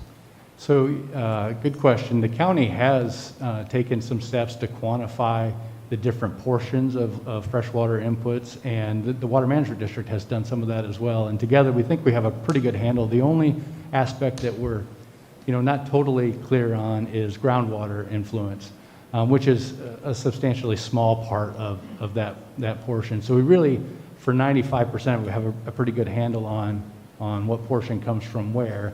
Thankfully, because there's the structures for engineered drainage, like the C23 basin, the C24 basin, and the C44 basin, they create a weir, which is easy to measure water flow at. And those three comprise the largest portion by far. And interestingly, last year in 2019, it was all C23, 24 water because we didn't receive anything from the C44 basin. So it illustrates how important it is that those be calculated in the formula to determine freshwater flows, because they in fact create a low salinity threshold even without Lake Okeechobee releases. So that's a big win for us. So to go a little further, if the Corps seemed receptive, perhaps the city and county would be interested in looking at all structures we have weirs on. I'm thinking, off the top of my head, Bruner Pond right in the city of Stuart. If we can work together to quantify all the input when we have rain events like we're having now, the goal would be to have this be a reduction on the input from the canals. So any work we all can do to get that data quantified and presented to the Corps, I see this as a big win as far as reducing the amount of water flowing from the C-44, but all three canals, main canals into our estuary, factoring in, our own local runoff right here should be subtracted off that number. I was hoping you could give us a brief update on Dr. Gilmore's work on petitioning for endangered species, or at a meeting in the future, maybe that can be elaborated on. That might be more appropriate. We've talked about having Dr. Gilmore join us for a meeting in the future to present on where they're at with that.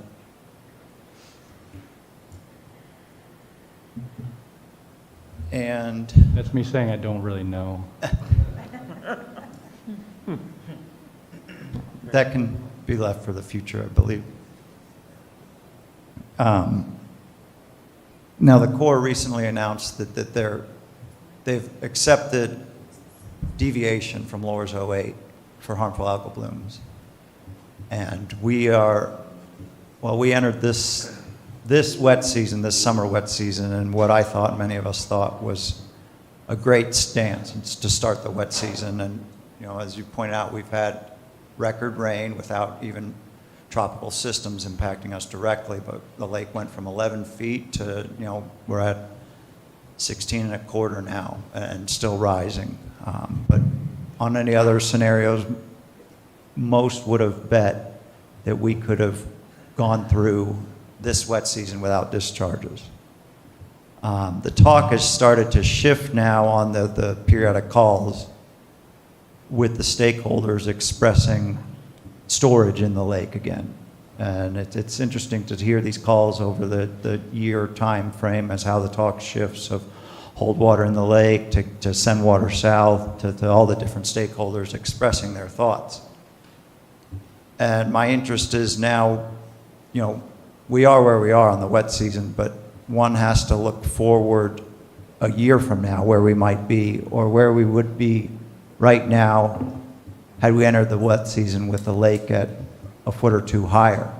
These discharges that we're receiving now would have happened a month ago, and Colonel Kelly stated that. That was one of my questions to him in a call a week or two ago and frankly, he said yes. If the lake was at 12 and a half feet when we entered the wet season, he would have been making the decision that he had to make a week ago, 2 months ago. And that would have, been that much more of a hit to our local economy. So what I'm wondering is if we can take the Corps' acknowledgement that they are willing again to deviate from Lower's 08 and do whatever we can collectively to encourage them to again manage the lake in a different way than Lower's 08 requires, which would be kind of starting the wet season at 12 and a half feet again. If those lobbying efforts may be beneficial. And pretty soon they're going to be announcing and coming up with their dry season management plan right now, but they've already put out there that they're open to deviation from Lower's 08. So do you have any comments on that? I know it's not a specific question, but any thoughts on how we can influence their upcoming dry season management plan? Well, I think probably the primary way is one that Commissioner Matheson, I know you're already well engaged on, is the periodic scientist calls where they gather input from stakeholders, mostly empirical input, and they have shown a high responsiveness to that. So I would think as we enter the dry season with discussion about the deviation, they'll be open to that input, and I encourage you to continue to participate in that. Okay. And finally, I've been supportive of, the collaboration we've seen at the staff level, and I know I'd be certainly interested if perhaps our collective boards would move forward. I know Commissioner Hetherington had brought that up, and maybe she'd like to speak on that. As part of an elected official board, speaking on collaboration regarding the issues and impacts of Lake Okeechobee to our estuary. The work that was done on the water savings clause was somewhat, so to say, thrown together at the last minute, just before meetings were happening. The city, we adopted it almost prior to the county's meeting, and if there's discussions on the staff level as well as the board level, we might have a little more advanced knowledge to discuss that amongst our own individual boards, with a little bit more time at meetings, to try and, work together as a whole to lobby what our desires are for zero discharges. Thank you, Commissioner. I know that Commissioner Hurd had hers up. Just an observation. We can't overstate the importance of our dedication and participation in LOSUM discussions. And Martin County decided to go all in and do everything that we could in order to have a favorable outcome, because as we're all aware, the LOSUM will last 20 years. So it's one of the most critical things that we can do in Martin County in the upcoming months to make sure that our estuary is protected in this management schedule as it hasn't been protected in any other management schedules. So we've done a terrific job. These are small victories, but my goodness, there's so many stakeholders with so much muscle, and we are really doing a very, very good job, and I'm very proud of the work that you've done. Thank you. Thank you, Commissioner. Here. Commissioner Hetherington? Just to acknowledge some of Commissioner Matheson's comments, I think that the communication is crucial between all of the stakeholder groups, and I know Mr. Mail and his colleagues have been working very diligently. We did discuss at our board, and staff is working through how to put together something that would involve our staff as well as local elected officials. So certainly they have been working through that, and we look forward to seeing it. Thank you, Commissioner. For my part, I would just like to say perhaps we should begin thinking about a meeting, certainly between staff, the city, county, and the health department in Martin County, and maybe with a couple of us elected officials, if we won't mess everything up, to begin a sort of strategy for how we're going to approach messaging around perhaps inevitable algal blooms here locally, whether we need to look at our signage, just so we have a public health communications plan going. So I'd like to see that start going sooner than later.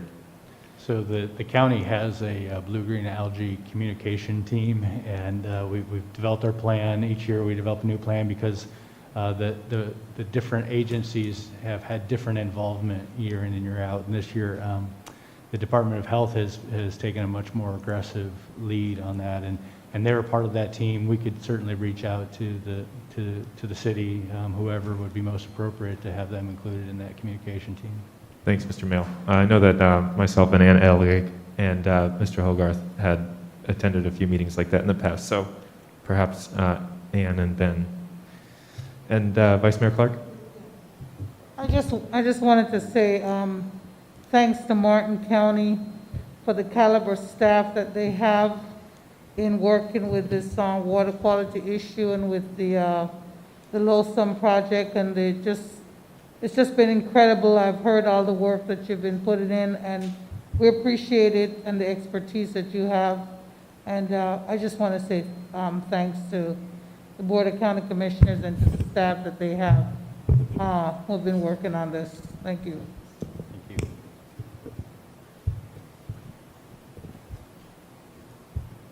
I apologize. Mr. Mayor? Yes. Right here. Thank you for your presentation. As one of the old timers here, never thought I'd ever say that, but as one of the old timers here, all I can say is deja vu. Okay, I've been involved in river issues since 1992. Many of you have family members that were involved, old timers like myself. I've probably seen 1,000 of these spaghetti charts. I served on RAC, I served on Lake Okeechobee. I took a couple of years off from Lake Okeechobee Committee, and I was asked to serve back on it again, so I went back on it, and the very first meeting, they were talking about the same exact thing they were talking about 2 years prior. This is an exercise in futility when it comes to the Water Management District and the Army Corps of Engineer. The county has done tremendous, and so has the city done very well with stormwater projects, helping the community, helping our discharges, our local discharges, cleaning them up before they go in the river. We've done a tremendous job that way, educating our students. But at the end of the day, when the rains come, the Army Corps is going to open those gates. And life versus the river, life is chosen. And I don't think until there's major change at the Water Management District and the Army Corps of Engineers, I don't believe they're going to see dramatic changes. I live on the river. I've been there 25 years. I came here on the river in 1982.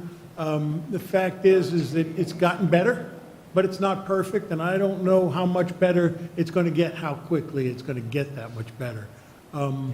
I applaud your efforts. I applaud everybody's efforts for doing what they're doing. But this honestly is an exercise in futility because who mentioned all the stakeholders around the table? Thank you, Sarah.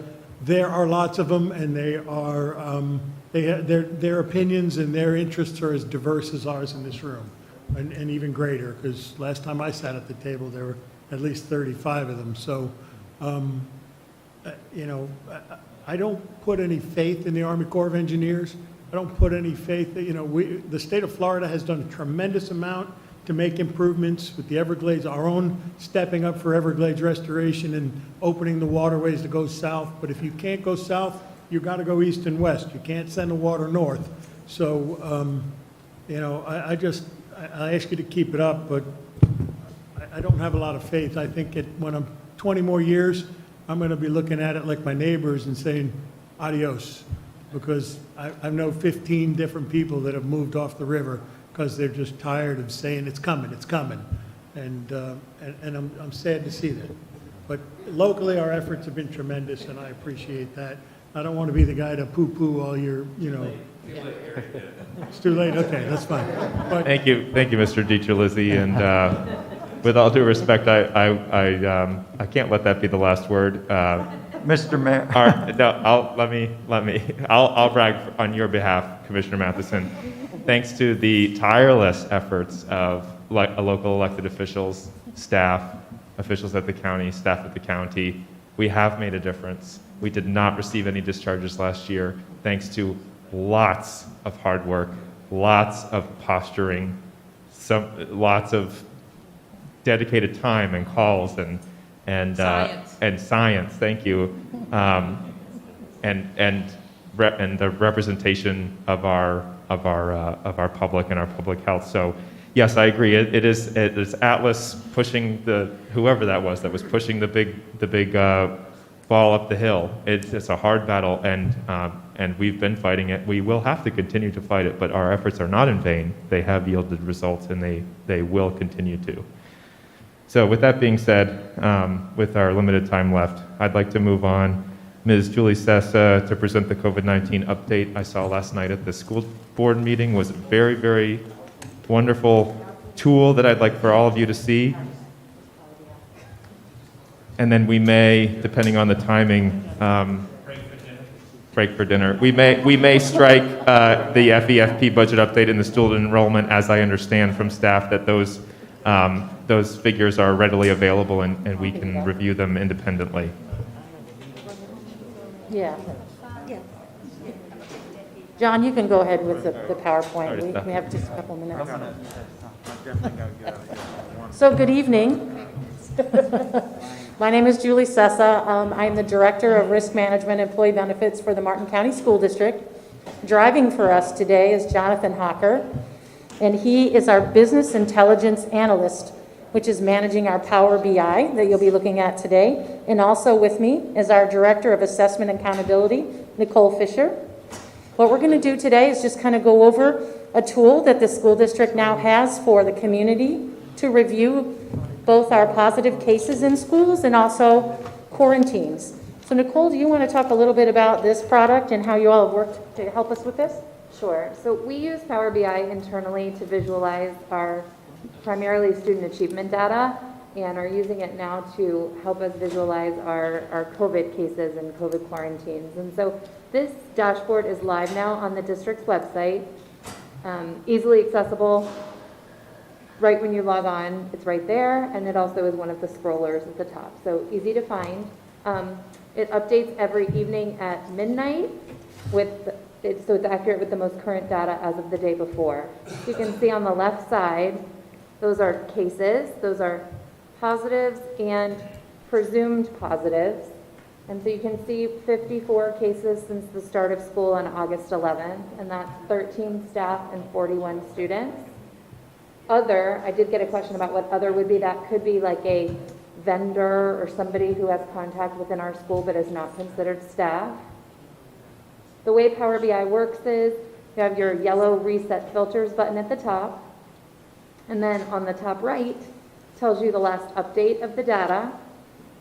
And then you have 3 filters in this report, and the reason why we really love Power BI, it's a Microsoft product, but we design all of this.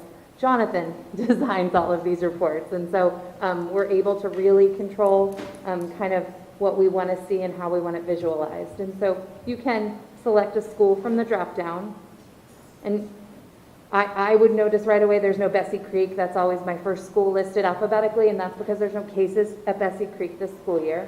So if there's schools not listed, there's no cases. You can select any of those schools on the filter. Jonathan selects Seawind. So if you select Seawind, you'll see that since the beginning of school, there's been 1 staff and 1 student at Seawind. You can see the dates. So there was a student, was that August 12th, John? Yes. August, I can't see it, August 12th. And then you can see on the right side the related quarantine from that, which is, can't see the 25. Okay, so those are the related quarantines from that first case. And you'll note then that it was a month later before the second case, which means that nobody else got sick from the first case. We didn't have another case. And so you'll see the second case a month later resulted in those additional quarantines. And that was over a month ago, no additional case. So I think, Ms. Sessa, maybe you want to chime in about what we're kind of seeing about how the positive cases are going? Absolutely. So Jonathan, can you click on that first case on August 12th? That was the second day of school. So the other piece that's neat with Power BI is if you want to see, you click on the student case that we had, then you can see the corresponding quarantine. The other one's shaded so you know which one you're looking at. One of the things we wanted to mention, this was our first case, and what we did is we were somewhat sweeping with the Department of Health. We took the entire class, including the entire bus that the student rode on. So we had a large quarantine. But one of the things that we've been doing now and forward thinking really from our entire teams is that we're a lot more what they call surgical. Each one of our teachers does their seating chart in our student information system. So we're able to find where that student sat in the classroom. Our bus drivers are doing seating charts, and our program allows for contact tracing within transportation as well. So if they're in a classroom or on a bus, we can determine how close they were within 6 feet. And also the transportation software tells us how long that student was on the bus. So we've been able to verify how long and then not be as sweeping as we moved along and fine-tuned our process. So our teachers, our school administrators, and actually the risk management team's done a lot of the work for the data to be on this presentation as well. So it was kind of a marry between instructional tools and our operational side that's made this very workable for us. Because in the beginning, we really thought we would be doing a lot more of actual classrooms, and we thought we might have to do a school. And the way we worked it with our teams, it's really a lot more surgical. So we're very, very excited about that. So we'd also just like to let you know this is a community effort. So the districts, we do have a mask mandate in our schools, and it remains in school. And I think that's why we're remaining in school. And in-person school has increased. As you see in our presentation, we showed you that we have 70% now, and I think it's actually 71% in-person district-wide. So we are slowly getting people back. But this tool can also have you select a school, say, I want to go to Felix, and I want to bring my child back. How many cases has Felix had? You can take a look at it, see how close together they are. This will help parents discern if they're ready for in-person school. It's on our website. It's easily accessible.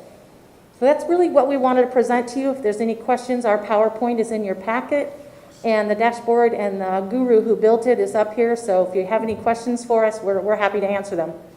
Thank you, Ms. Tessa. Let me just say, I saw you present this last night a little bit more in-depth at the school board meeting, and this is exactly what the public needs. This is a wonderful tool, drillable, sortable, filterable, live, reliable data that actually shows us what's going on in our community and allows our community to make decisions for their health of their families.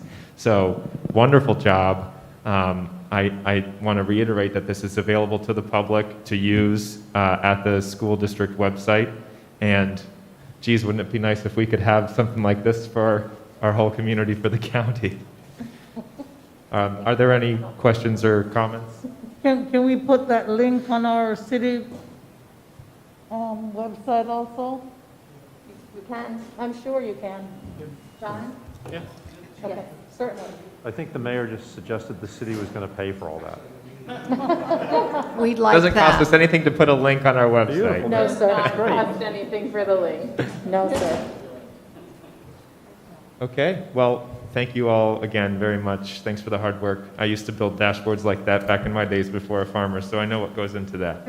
Yes, it is a lot of data, but we're thankful to have a team member that helped us acquire it. So thank you for having us. Yes, thank you, Ms. Tessa, thank you. Well, do we want to just keep going on? No. Are there any other items to discuss for the good of the members here? I would just like to say one thing. I know that she's not here, but this is the last meeting that we'll have as a collective group. I just wanted to publicly recognize Lori Gaylord, our superintendent of schools. I think she and her family have benefited our community for many decades, and I know that she has left the district in a better position than when she found it, and I wish her nothing but success in the future. Hear, hear. Thank you, Commissioner. And with that, we will adjourn at 12:53